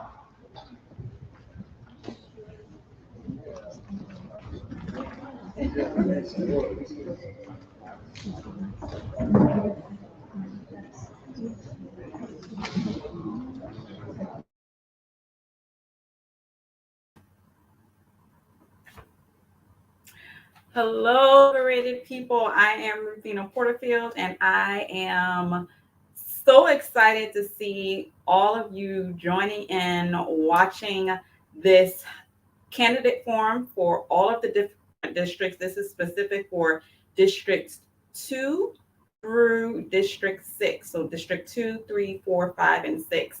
And what has been really awesome is seeing all of the comments that have been coming in. I didn't want to put up all of the comments because I wanted to make sure that you knew who was speaking at each and every given time. But I really want to highlight some really great comments. It's been some really great discussion as we have heard all of the different candidates' opinions and their solutions and suggestions, but we have heard some really great things. Specifically, one of the biggest things that I saw in the comments was comments regarding community centers. And I wanted to really highlight that. It was specific when they started asking the questions about education, because education is a big deal. And they said it multiple times that the city does not have any bearing. They cannot make any decisions when it comes to the education that happens in. So specifically, the Charleston County School District is over the education and what happens in schools and those types of things. And we had plenty of people talk about community centers. We had this particular Facebook watcher who said that the community centers are a necessity for education. I definitely can raise my hand to that because I was born and raised on Liberty Hill. Felix Pinckney Community Center was a big deal, especially during the summer. It really did keep kids off the streets. I even visited Ferndale's Community Center.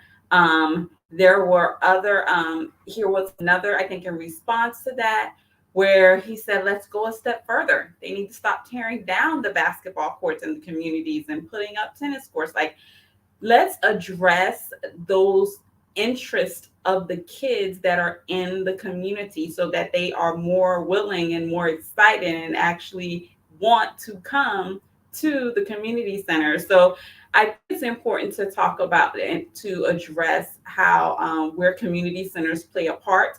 And that part does fall under city council and these positions that you all are going to be voting for in November. Here was another great one. Revitalize the community center, period. Park Circle has no problems for sure. Is that not the truth? It is so true. So very true.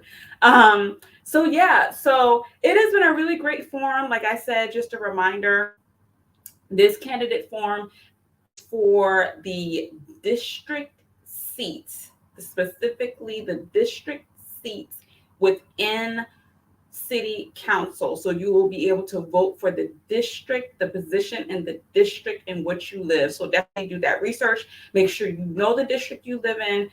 Really watch these candidates.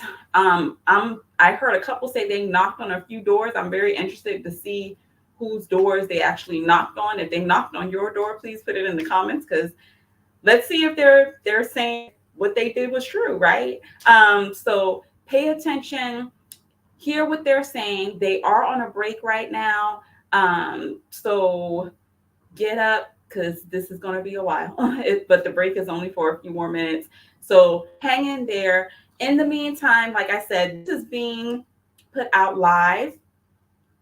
This is being put out live on the Facebook pages for Liberty Hill, as well as the YouTube page. This candidate forum is sponsored by the Liberty Hill Alliance, as well as the Delta Sigma Theta sorority.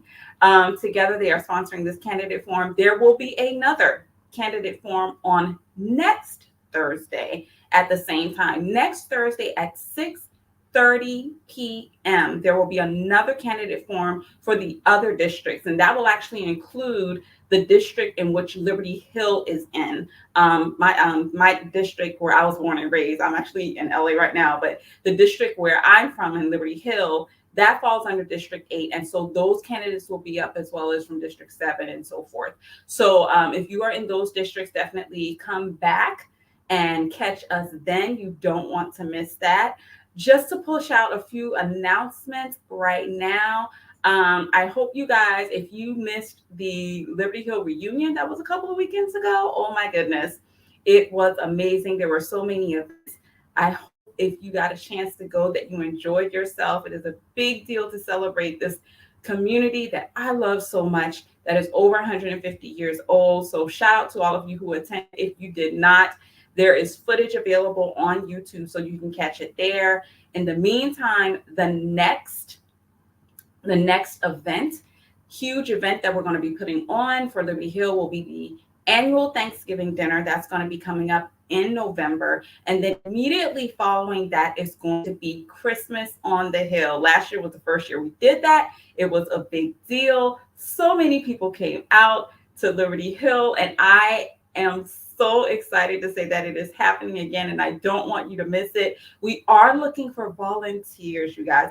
We really, really need your help. If we are going to put on events like this in the community, we need the community to help. This stuff does not happen just out of nowhere with ghosts or whatever doing all the work. It takes the community coming in to help. So if you would like to volunteer, it would really be helpful to us if you could go to libertyhillcommunity.com/volunteer. There is a form there that will that you can go to, that you can go to and fill out. And there you will be able to fill that form out. Right there, the website is on your screen right now, www.libertyhillcommunity.com, and it is libertyhillcommunity.com/volunteer. And I really want you to check that out. It is a very quick process to volunteer. All you got to do is fill that form out and let us know what areas of interest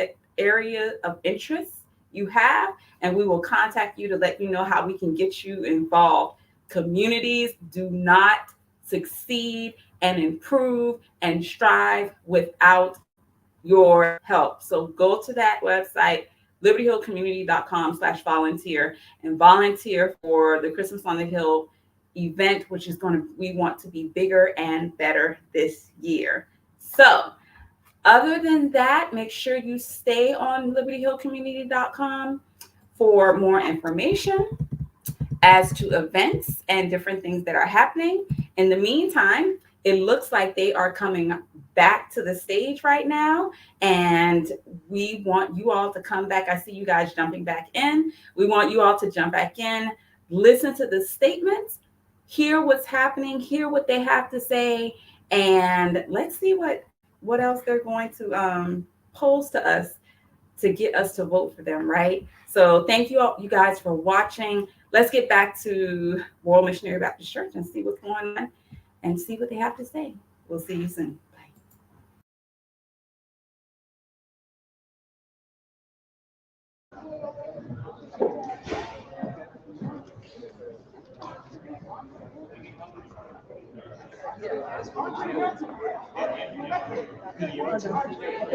Andre, don't you do it, don't do it, don't do it.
Hey guys, I wanted to jump in really, really quickly just to remind you guys, to let you know that we started off putting up, I'm just going to get a little more lighting there. We started off putting all of the comments on the screen, but as a reminder, this is a candidate form that is sponsored by a nonprofit organization. And because it is sponsored by a nonprofit organization, we are a little restricted on certain comments that we can and cannot put up. So in other words, we can't specifically endorse any specific candidate. However, of course, you can put comments in, but we can't put those comments up in our stream. You can see them as you put them up live, and you can support. I love the support that I'm seeing in the chats. It's huge. It's a big deal. I love it. But just to let you know, any comments that we put up, we have to restrict them to non-specific comments. So just to keep that in mind, we're not censoring anyone. We're not trying to keep anyone's comments from going up. We just have to maintain a sense of objectivity. But I do want to encourage you to stay involved in the process. Let people know within the chat who you support, why you support them. That's the whole point of a forum, so that people can get to know each other and to hear each other's side. So keep that in mind. Stay involved. As I always say, when it comes to Liberty Hill, it's my theme. When it comes to my community, get informed, get involved, stay connected. Let's get back to the forum.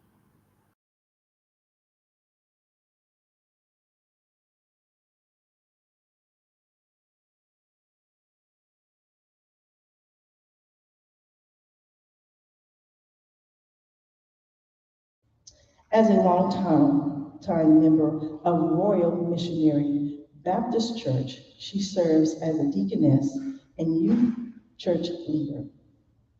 She is a former member of the Board of Directors for the Charleston Trident Urban League. Anne is married to Gregory McGill, and they have 3 children and 1 grandchild. She is a graduate of University of South Carolina. I present to you our second moderator for this evening, Anne McGill.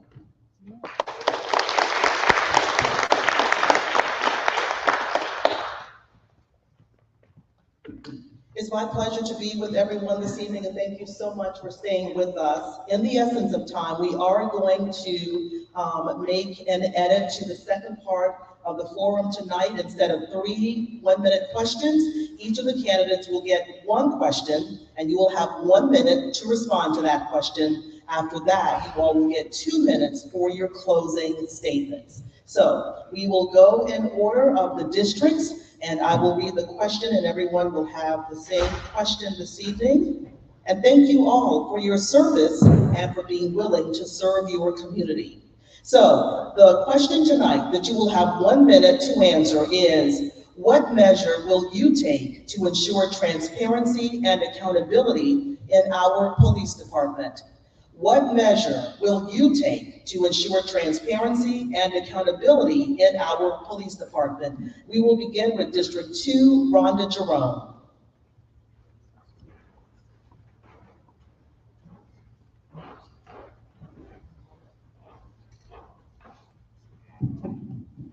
So may I ask you to repeat that because we can barely hear you on the very back? Not a problem. The question is, what measure will you take to ensure transparency and accountability in our police department? So being on city council, you have the opportunity to work with the different department heads, the police chief being one of them. Being a strong mayor form of government, you can only give suggestions, you can't demand.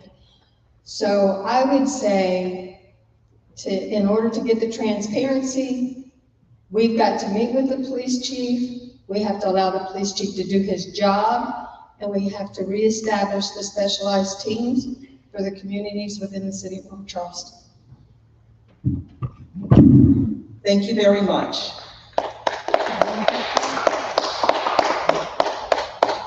We will go to District 5 next, and we will be asking Belinda Thomas Swindler to come forward. Again, the question is, what measure will you take to ensure transparency and accountability in our police department? I think that for me, the big question would be the accountability. First, to set some procedures and measures in place so that the police chief and those that serve in that area know exactly what is expected of them. They know what their job is, they know the accountability we're going to hold them to. Then to have those kind of things on a regular basis, maybe it's twice yearly, bi-yearly, so that if there are any questions on either side, I do believe as citizens, we hold a responsibility in our communities. We need to be talking to those that either patrol or making a phone call if there are issues, so that we build another area of where the people can go to find out what's going on. Our police are necessary, they're vital to us, but our working with them, but also holding them completely accountable and asking and setting the perimeters for them is our responsibility. Next, also from District 5, we will have Jerome Hayward. Mr. Hayward, were you able to hear the question? Okay.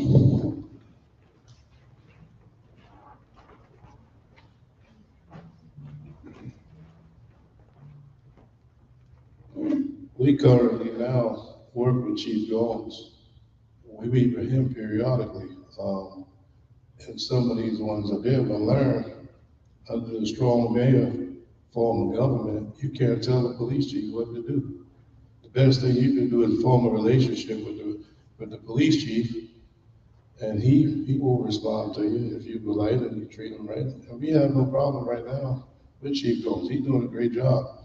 And the transparency issue, myself and Councilman Brown, District 1, we were the one to get that audit done. And both police chiefs, and under Reggie, both of them was pretty responsive to us. We never had an issue as far as transparency. I must say that. Thank you.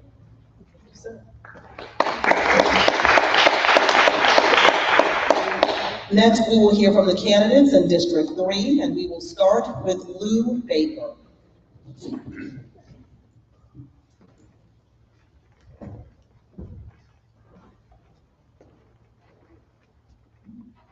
I feel concerning the police department.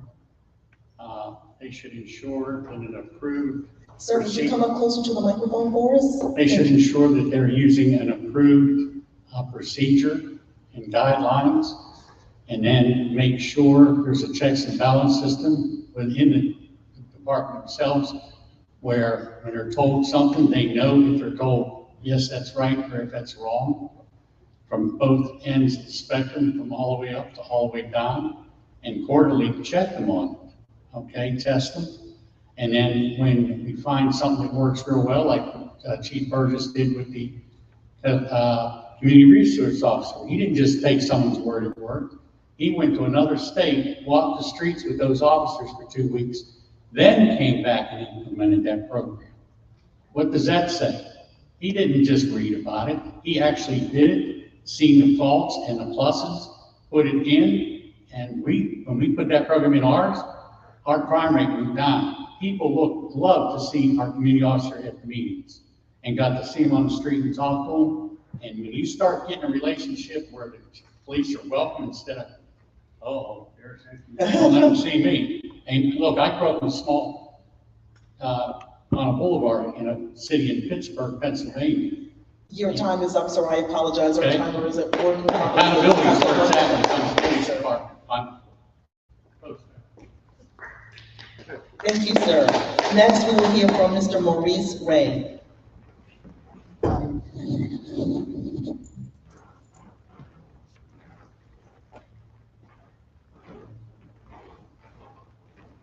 Thank you again. Transparency, accountability in the police department. I'm going to address this by simply relationship and relationship building. My service time, I'm a 14-year vet with over 11 years of combat service, and working hand in hand with other departments, other groups to accomplish a mission. I learned one thing and one thing only. Everything is about teamwork. And the only way that you can accomplish teamwork is through relationship and relationship building. So training. Just imploring that our city spearheads training. Another advocate about the military is we train 24/7. If we train on conflict resolutions, we'll be proactive in solving problems. So training. The last thing is more community involvement. If they know your face, they're not going to run from you. Reggie Burgess is an example of that. He served our community for over 30 years. Your time is up. Thank you. Thank you. Next, we will ask Chuck Stahl to come forward to answer the question, what measure will you take to ensure transparency and accountability in our police department? Being in management most of my life, and under the current form of government, the mayor is the chief executive officer of the city. And I think city council has responsibility to set standards and what we expect of the police department.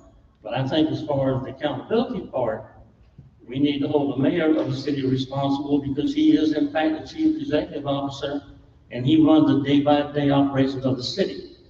And if we have a problem with the police department, he should be able to answer as to why and what are we going to do about it. As city council members, we shouldn't be watching the news and hearing surprises of something going on that we should have been informed about by the mayor of the city. So that's the way I look at it from the standpoint of who should be responsible for making sure the police department is held accountable. Thank you, sir. Next, we will be asking Mr. Sandino Moses to come forward to answer that question. Again, we are giving the candidates 1 minute to answer this one final question tonight.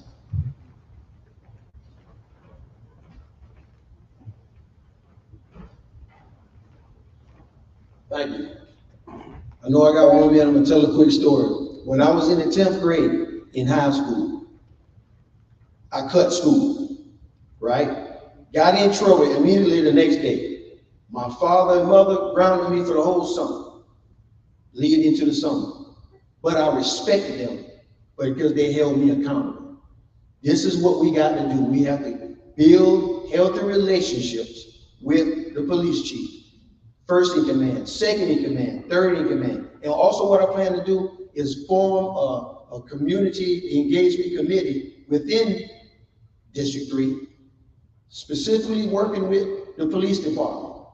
And just being, and not pointing the finger at everybody, but what we gotta let them understand is don't violate the 3H rule. Don't hurt us, hinder us, or hurt or harass us. We need for you to continue helping us. Amen. Thank you. Thank you, sir. Next, for District 3, we will ask Monica Mummy to come forward.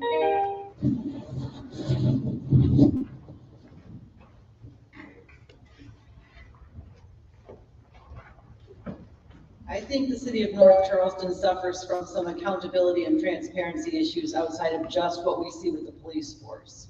This stems from the fact that we do currently have a very mayor-centric city as far as how it's run. Accountability has to start within every department. Our job as city council members is to look for where the problems are, bring those problems to the forefront, and then establish specific ways and means of correcting those issues as they come to us, which means we have to be informed. Just like they've said the city residents need to be informed, we as council members will need to be informed where there are issues and make specific efforts to correct those as they come up.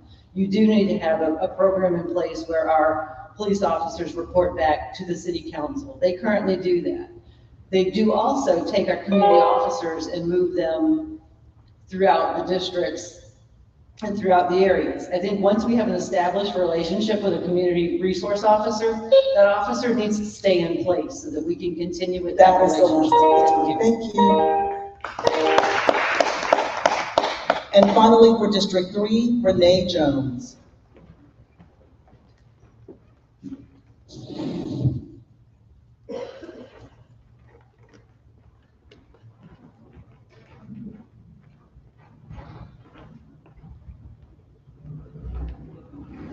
Thank you. As far as transparency and accountability, just like Ray said, this training, I think the police folks just need a bunch of training. City of North Charleston and the City of Charleston, you can't get enough of training. Every day there's something different that is happening. As far as accountability, like there's good cops, there's bad cops. So I mean, those bad cops, we just have to hold them accountable. That's that. Thank you. Thank you.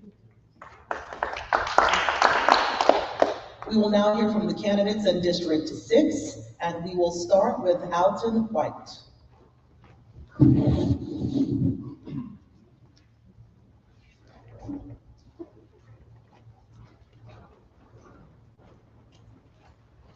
Good afternoon.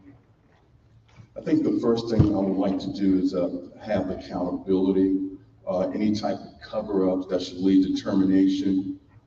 They need to have a good relationship between the police department and the community. That's a must.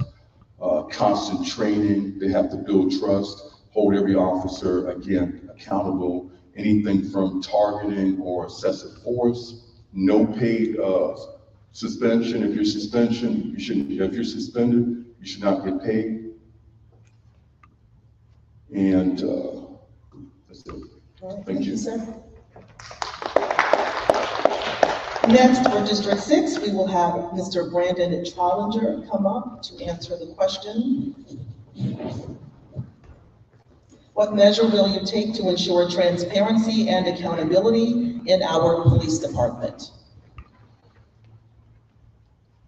To me, it's simple. We build relationships, and since this is a strong mayor government, I believe that we all, the mayor and the city council, and alongside with the police department, needs to sit down at the same table and we already know the issues, address it head on, set the standards, and then uphold the standard, and hold each and every person and charge each department accountable for what's going on within that department. So you just gotta be on one accord, set the standard, uphold the standard, and make sure that everybody's being held accountable. Thank you. Thank you. We have 2 more candidates left for District 6. Next, we will hear from Nefertiti Brown concerning transparency and accountability in the police department.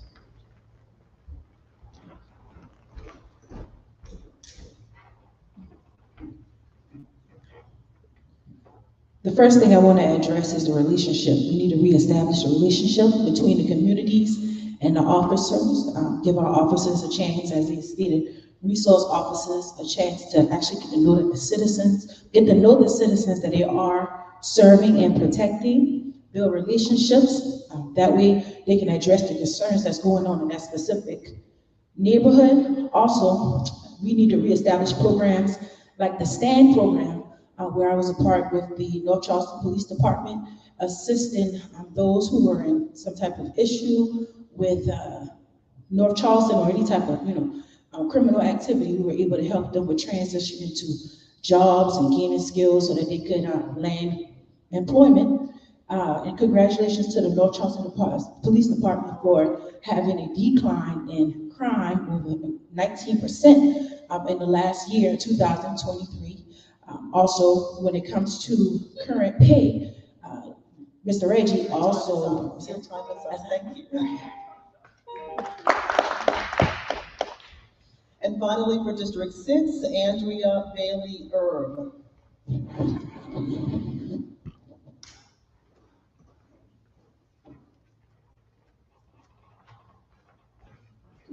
Okay, guys, so I'm not a cop, so what would I do?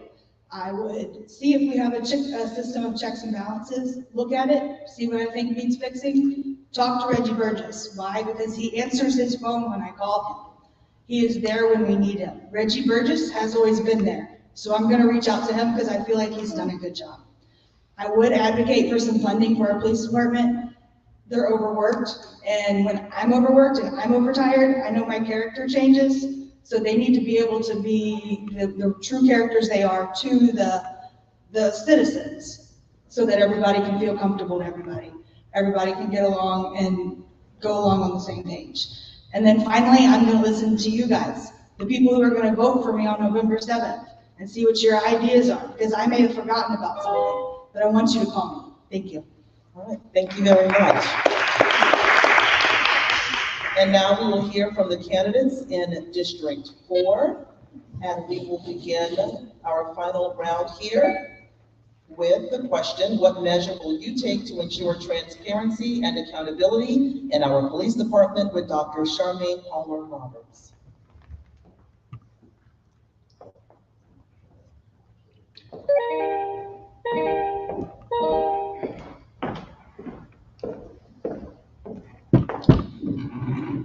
So that everyone is clear, transparency is regarding being open and honest.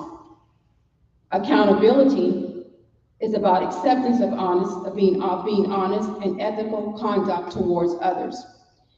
My measures when I become your councilwoman would be to communicate with the current police chief and police departments, to examine the policies and procedures that are currently in place, make the needed recommendations and changes as it comes forth. As a criminal justice major and a paralegal for over 25 years, I'm an advocate of crime. I've worked with task force. I've communicated with state and federal agents. I have the skills to make this happen. I am also a human resources manager and have a background in organizational leadership. We need to organize our state standard procedures of operations and make sure that policies are being handled, and those who are disobeying those policies, that they're getting strict justice as things move along. Thank you. Thank you. Next, we will hear from Richard Hayes.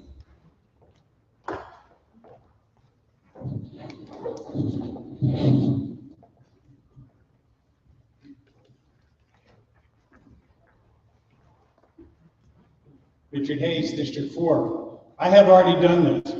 When I was on the Mayor's Commission for those 2 years, I met quarterly with then Deputy Chief Greg Gomes, and we went over every complaint And we went over every use of force, and I got them to put that on their webpage. You can go today, right, to their webpage and see all the use of force and all the complaints and what they've done with these complaints. That's transparency. Those are metrics. I would continue that. I have a good relationship with Chief Gomes now, and they're right. You need to work with the police, figure out the metrics, put them on there, and show them to the public, just like we did with the complaint system. Thank you very much. Thank you. And our final candidate tonight to answer the question about transparency and accountability within the police department for District 4, Samuel Bellamy Sr.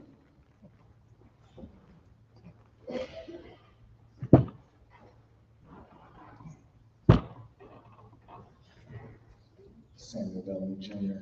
Samuel Bellamy Jr., I apologize. No problem, no problem.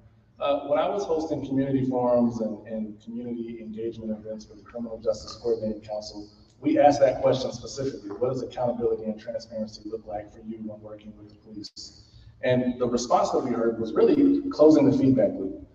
Residents would have complaints, residents would have concerns, and they would give those concerns to the SRO, to the police chief, to whoever, and a lot of times no information would come back. So I think transparency and accountability for our residents now just looks like when we give you information, when we have these questions, when we try to engage in these conversations, and the information goes up, we need some information to come back down. And I think that alone will help with the transparency and accountability. Thank you, sir. Okay, we have come to the final moment of the night. Each of the candidates will have 2 minutes to give a closing statement. 2 minutes for a closing statement. I will go in order of the districts. I kind of mixed it up the last time just to change things, but for this final comment, I will go in order of the districts. Districts 2, 3, 4, 5, and then 6. District 2 candidate is Rhonda Jerome, so she would come forward for her final closing statement tonight. Again, 2 minutes.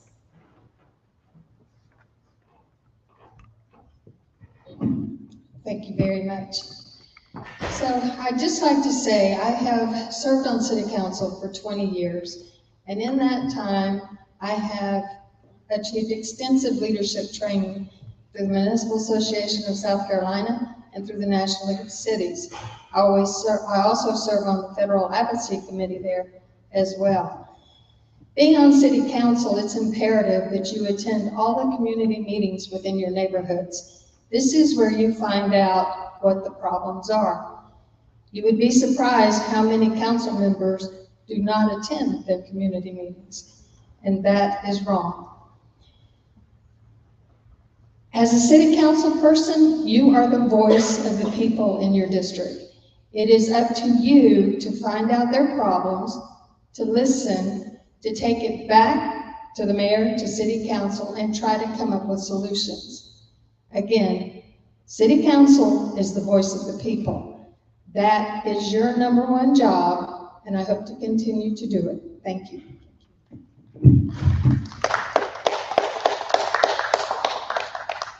First up in District 3, we will have Mr. Lou Baker.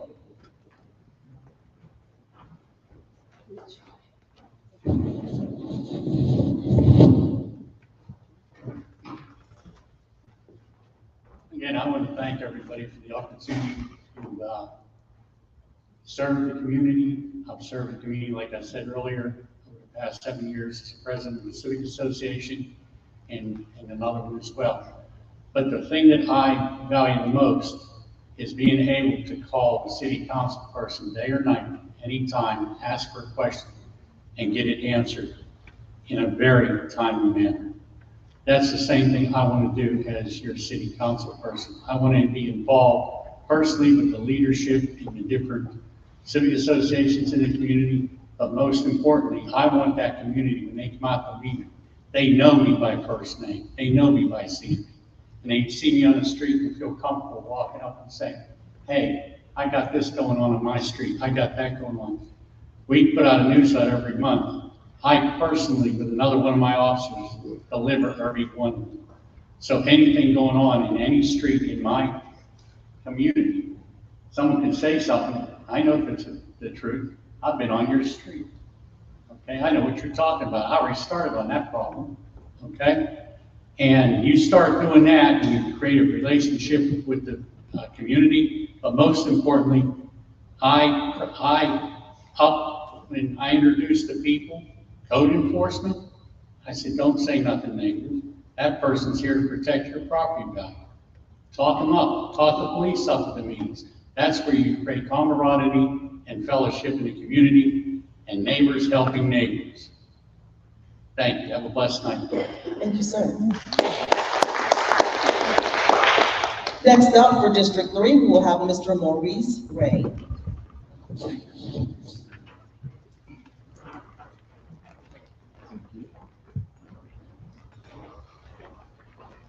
Thank you again for everybody that put this on. I sincerely thank you for the opportunity. To my district, it's a new day with Mo Ray. It's a new day with Maurice Ray. To my district, I'm here to serve, I'm here to impact, I'm here to improve. I'm here to continue the fight that y'all started and carry it to a whole new level. You can check my track record. One thing about me, I'm a big man. I got a big voice, but I bring a big fight. I'm here for the fight, and I say this to my constituents as well as to my district, because my job is to serve my city, my community. And if you know me, I've been doing it as an entrepreneur for 8 years inside historical North Charleston, and I'm ready to do it for my district at a bigger and better level. Thank you for your time, and again, Maurice Ray, District 3, vote for me. Thank you. Thank you, sir. Next up, we will have Mr. Chuck Stahl. We want to thank our viewing audience for their patience tonight and also for staying with us, and also for those of you who are here in the audience with us tonight. Thank you so much. Well, after living here all my life, born here, raised here, went to school here, and still love the city of North Charleston, it's very disheartening to read on the internet like I did on Amtrak, where our reputation is being one of the worst, highest crime cities in the United States of America per 100,000 people. That's unacceptable.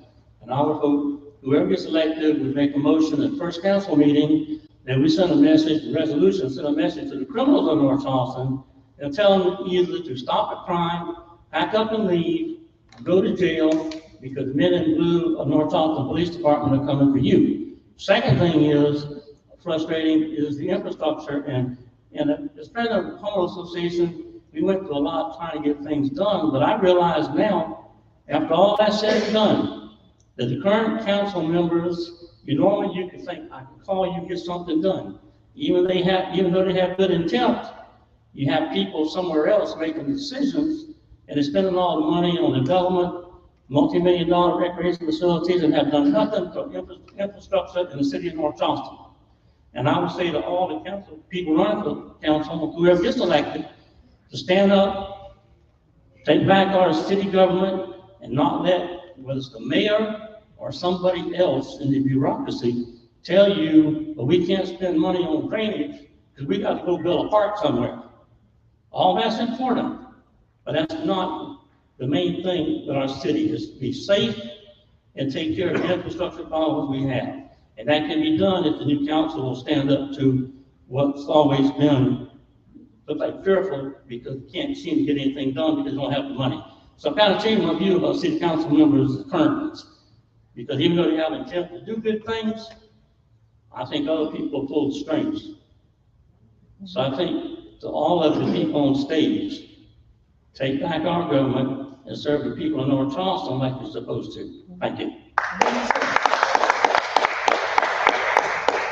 Next, we have Mr. Sandino Moses.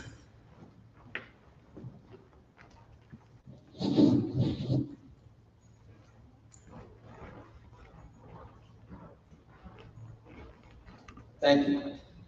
Members of District 3, we live streaming. I want you to listen up. This is what it's all about. We've heard candidates talk about their track record all over the place, what they've done in the community. But you haven't heard what they did for District 3. In 2020, in the middle of the pandemic, I was the only candidate that gave, administered a food distribution giveaway at Northwood Baptist Church. That's in the hub of District 3. In 2021, I administered the first time in the history of Charleston County, a 3-in-1 one-shop deal. I administered a food giveaway, voter registration rally, and a COVID vaccination event at Northwood Recreational Center in the heart of District 3. Just recently, September 5th, September 6th, September 7th, at A.C. Carter Elementary, they were subject to a bomb threat 3 days in a row. I was the only candidate that went there and supported the family and supported the parents in the horrific events of a bomb threat. September 14th, I attended a Narcan nasal spray distribution event at Old Trancho Library. I was the only candidate there for the members of District 3 to learn how to combat the opioid pandemic. So members of District 3, listen up. The proof is in the pudding. It's not about what they're gonna do. What have you done in the last 4 years leading up to now? Sandy Lamont for District 3. I've been here and I'm not going anywhere. Thank you. Thank you, sir. Next up for District 3, we will have Mrs. Monica Mummy.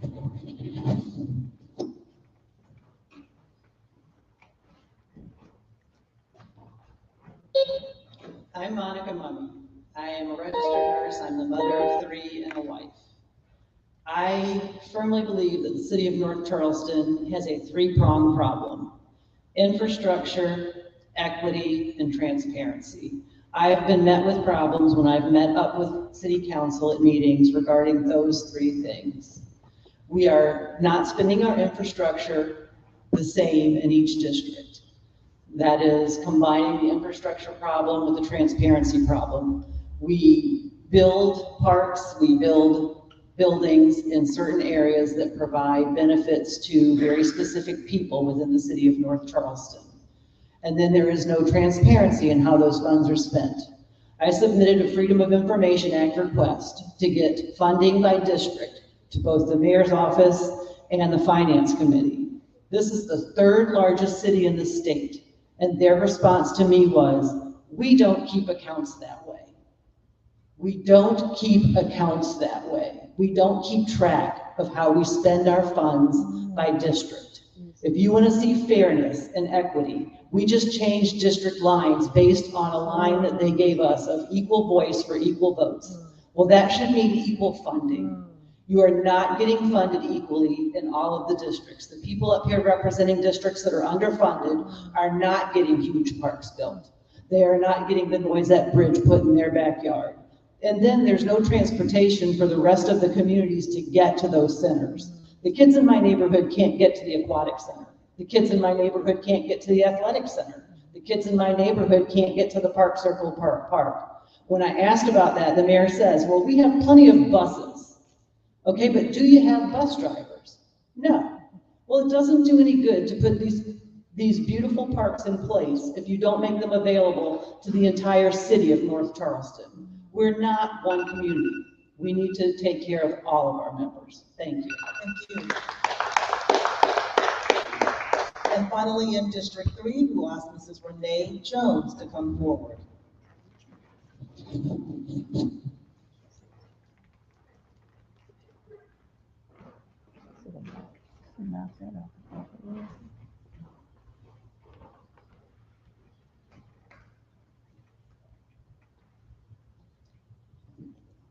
I want to thank the Delta sorority for putting this forum together. If there's anything I want you to take away from this forum, is this. As your future council person, I am committed to listening to all of you. Not just the people who are outspoken. I will assess both sides of every issue and draw my own conclusion. I have a proven ability to collaborate with every community citywide to determine a common ground, develop a solution, and analyze information, which will be an asset to the city council as we face critical decisions. District 3 needs someone who understands community values, while also bringing to the table fresh perspective. Thank you. Thank you. That wraps up all the candidates for District 3. Next, we will begin with the candidates in alphabetical order for District 4, calling to the podium Mr. Samuel Bellamy, Jr.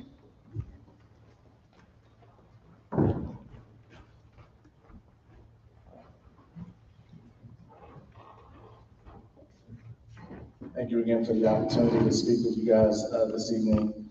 Long before I decided to run for city council, I had a long, verifiable track record of community service and community engagement, working with organizations on a program level at a grassroots level. And it wasn't until in 2018, I reached out to our then councilman, Benson, just talking about how we can make more change. And I realized at that time is that we can't out-program our way out of issues that policies created. And that's what prompted me to run for city council. I'm not a career politician. I don't plan on being one.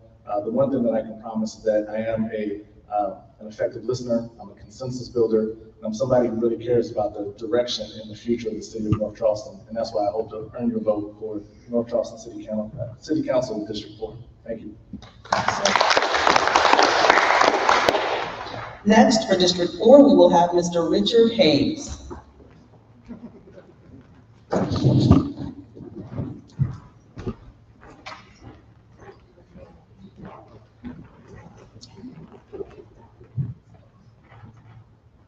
I am Richard Hayes, running for City Council District 4. 30 years in the United States Air Force and 22 years as a citizen supporting and working with the city of North Charleston, I have proven, demonstrated leadership. My experience has instilled in me a resolute dedication of service and community.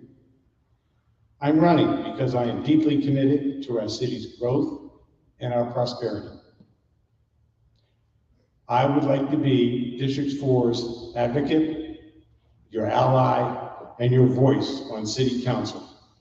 So, on November 7th, all of you in the audience from District 4 and everybody online, please vote Richard Hayes, District 4 City Council. Thank you.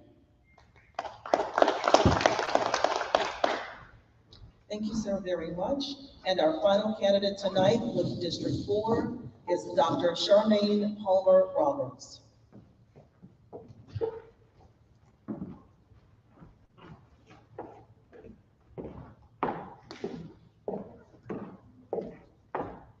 In closing, we've heard a lot about politics and what we all intend to do once we're elected into city council, but I think it's also important that you understand the heart of your council individuals.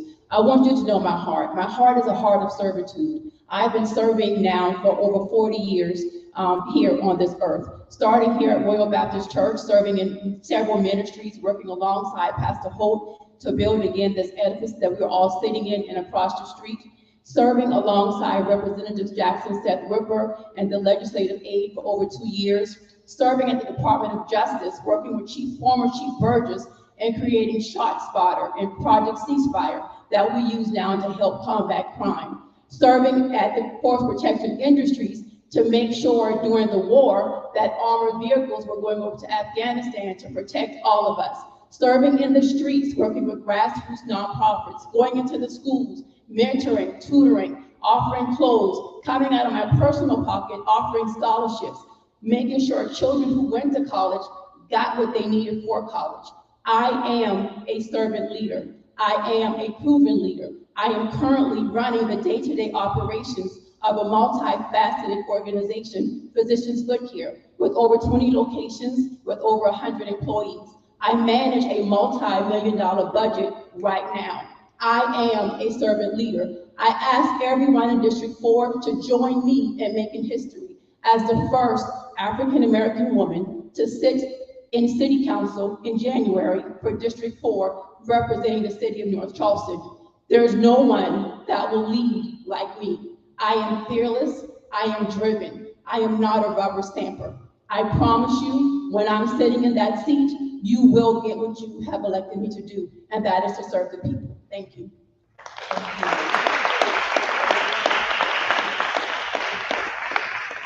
Those are your candidates for North Charleston City Council, District 4.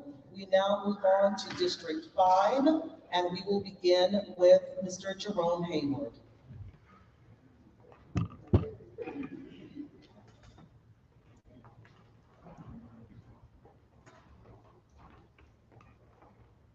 Thank you, Deltas, for inviting us, Ms. McGill. Always good to see you. We want to continue serving the people. We got the audit done. Y'all wanted the audit done. We got the audit done. We got the cameras done on my watch. We also got the sidewalks done throughout District 5. The neighborhoods that want them, they have them now. And the ones that's on the list are being installed as we speak. We want to continue the work we got started. We just getting started. We want y'all to send us back so we can finish what we started. We have a whole lot of work to do in this district, and I don't think we should change horses in the middle of the race. I think we should continue to fight. We have a lot of issues that has not been addressed tonight that's pending. We never talked about the naval base. That's a $9 billion development. And I've been talking about that, getting the 20% set aside for minorities because we always have doubt. And thank Rhonda Jerome, who sits back there. She's been right there supporting us on getting the 20% set aside for minority. That's a $9 billion development. Send me back because I want to be watching it like a hawk on this one. I promise you, that's a whole lot of money. We can make a whole lot of difference in this community. Send me back.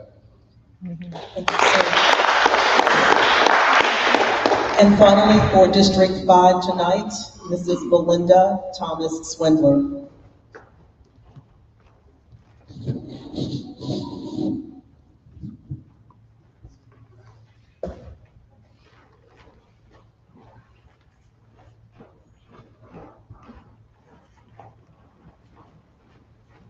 Well, I'm going to start with a little story tonight too, and that is in the 11th grade at North Charleston High School, my guidance counselor said to me, Belinda, what do you want to do when you finish high school?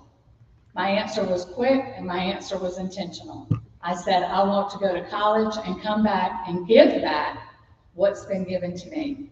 I was raised in the city of North Charleston. I was educated in the city of North Charleston. I've continued to ingrain myself in North Charleston. This is my home. This is my passion. This is where I want to continue my work. As a city employee, I have been here for 22 years. I was mostly in the recreation department. I'm currently serving in the senior centers. I see what we've done. I know what lies ahead of us. I know what we're capable of doing. I'm committed. I'm intentional. I'm accountable. And I have a passion for this city that has lasted my entire life. It is not diminished one bit, neither will it. I am anxious, I am willing, I am asking for your vote in District 5. I want to serve you as well as this city. I want to continue the passion that my heart has. I know we're good. I know we can be better. I know we can be great. I ask for your vote. I thank you in advance for your consideration. I am a proud North Charleston resident. Thank you very much. And now we move on to the candidates for District 6. And tonight we will start with Andrea Bailey Erb, her closing statements, asking for your vote.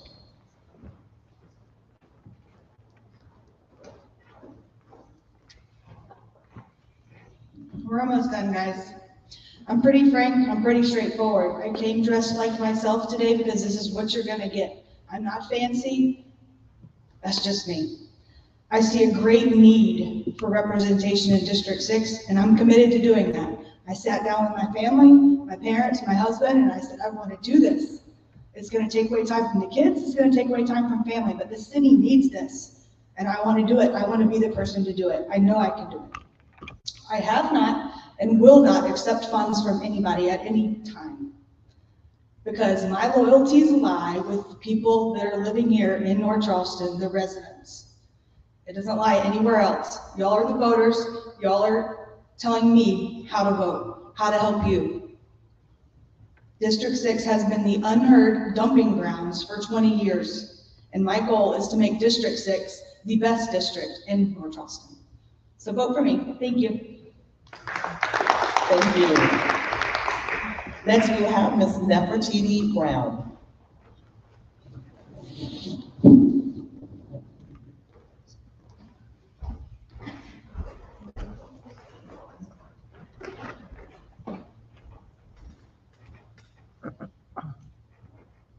All right, my name is Nefertiti Brown and I'm running for North Charleston District 6. And if you're not familiar with District 6 is, that is some of the Rivers Avenue area, a small part of Ashland Phosphate and Dorchester Road. So I just want to let you guys know, as your new District 6 City Council person, I would address my neighbors and also my community concerns, and also do what I can do to address the issues. And if it's out of my jurisdiction on a state or federal level, I will connect with the correct resources to get the issues resolved. As we currently have a disconnect between the people and the government in North Charleston, so I want to be that person who's not only here to assist the citizens, but also create a relationship with North Charleston, the city of North Charleston, to ensure that the changes in North Charleston not only benefit the city, but also benefit our long-term residents, not only the old, but also the new. I am the face of the new generation, and this is my home. I have a passion. I'm raising my kids here, and I want to do all that I can to serve my community. And also, if I can't do it, make sure that it gets done and to the right source so that the job gets done. And again, my name is Nefertiti Brown. I'm running for North Charleston District 6.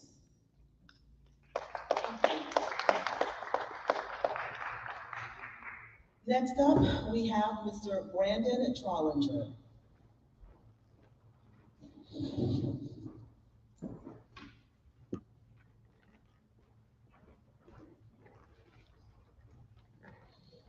My name is Brandon Trollinger, 25 years old, and I'm running for North Charleston City Council District 6 this November. And I'm asking for your support, not only because I firmly believe in this quote. Freedom cannot be parceled out into pieces to fulfill political convenience. I don't believe you can stand for freedom and justice to one group of people and deny it to others, okay? For far too long, District 6 has been underserved, not properly represented, and not, awarded the proper funding. Each district is allotted $1.2 million per district to, create community programs, community resources. I want to continue the work that I've done. Since I graduated from Stall High School, day one, I started a mentor program for young men living in single-parent homes. What that consists of, the starters after-school program. Kids would come out, we'd feed them, we'd give them a little bit of study time, and we would introduce them to people that look just like them in professional positions across the whole state of South Carolina. Some of them would be political officials, business people, tradesmen. I want to excel. I want to blow this program up in a bigger level and making sure everybody is getting the resources they need, the representation they need, and I'm just ready to get to work as your next council person. Very transparent. You can reach me 24/7, and I've been on the ground, putting boots on the ground, doing what it takes to lead, not just District 6, but the city of North Charleston, working very close to my mentor and good friend of mine, Chief Burgess, who's been under my wing. Well, I've been under him and Teddy Prize for almost 10 years. I make my own decisions. I'm not with the backroom deals. I'm for the people. I work for the taxpayers of North Charleston. I do not work for the city of North Charleston. I work with them. Thank you. And once again, my name is Brandon Trollinger. I'm 25 years old, and I'm running for North Charleston District 6. It's time for a new generation of leadership.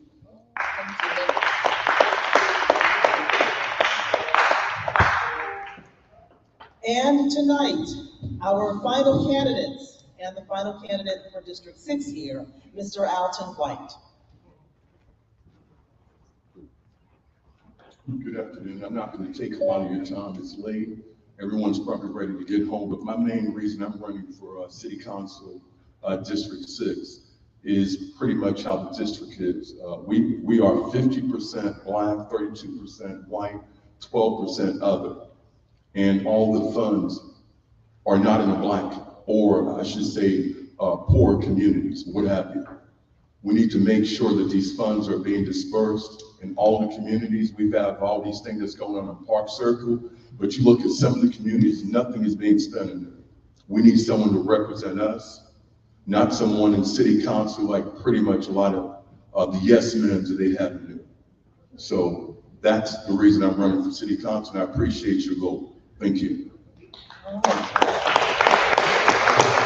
Thank you very much. That concludes our candidates forum for tonight. I want to thank the ladies of Delta Sigma Theta Sorority Incorporated for inviting me to be a part of this panel tonight, and also the Liberty Hill Improvement Council. Thank you so much. Please remember to go out and vote. And I want to say to all of the candidates, I have some cards with me, and we have opportunities at Live 5 News. It is a free opportunity if you want to come on to talk about your platform and say why people should vote for you. I'll give you my card. I think we have some dates left before Election Day. Please give a call, and you are more than welcome to be our guest. And thank you all for your service. Thank you for closing remarks. We're going to have two of our people come up. We're going to have Dana Shepherd come up, and we're going to have Andre Melton come up to give their final remarks, and then we can go ahead and go. Well, we know everybody's ready to go, correct? So we want everybody, we thank you. We want everybody to take the information back, deliberate on it, make sure that you understand. If you have any questions, get in touch with the candidates so that they can answer your questions maybe one-on-one, because our vote counts, correct? And we've had some tight races lately. So we just say thank you each and everyone for coming out. All right, so candidates, thank you guys for doing a great job tonight. And a couple of things that we've been hearing constantly tonight. We hear things like collaboration. We've heard things like unity. We've heard things like equity. We heard things like not being a rubber stamp. My request is, once the race is over, do not disappear. Do not disappear, because we need you in North Charleston. We got a lot of work to do. We got a whole lot of changes coming to our community, and we need you. We need all of you. This is our community. We need everyone in the game, all hands on deck. This is our North Charleston. And if we want things to be different, to have things we never had before, we have to do things we've never done before. Let's stick together, North Charleston. Thank you. And vote November 7th. Thank you, everybody. Get out there and vote. Get out there and vote. We do have voter registration in the back. I believe it's 30 days. I think October 8th is like the last deadline.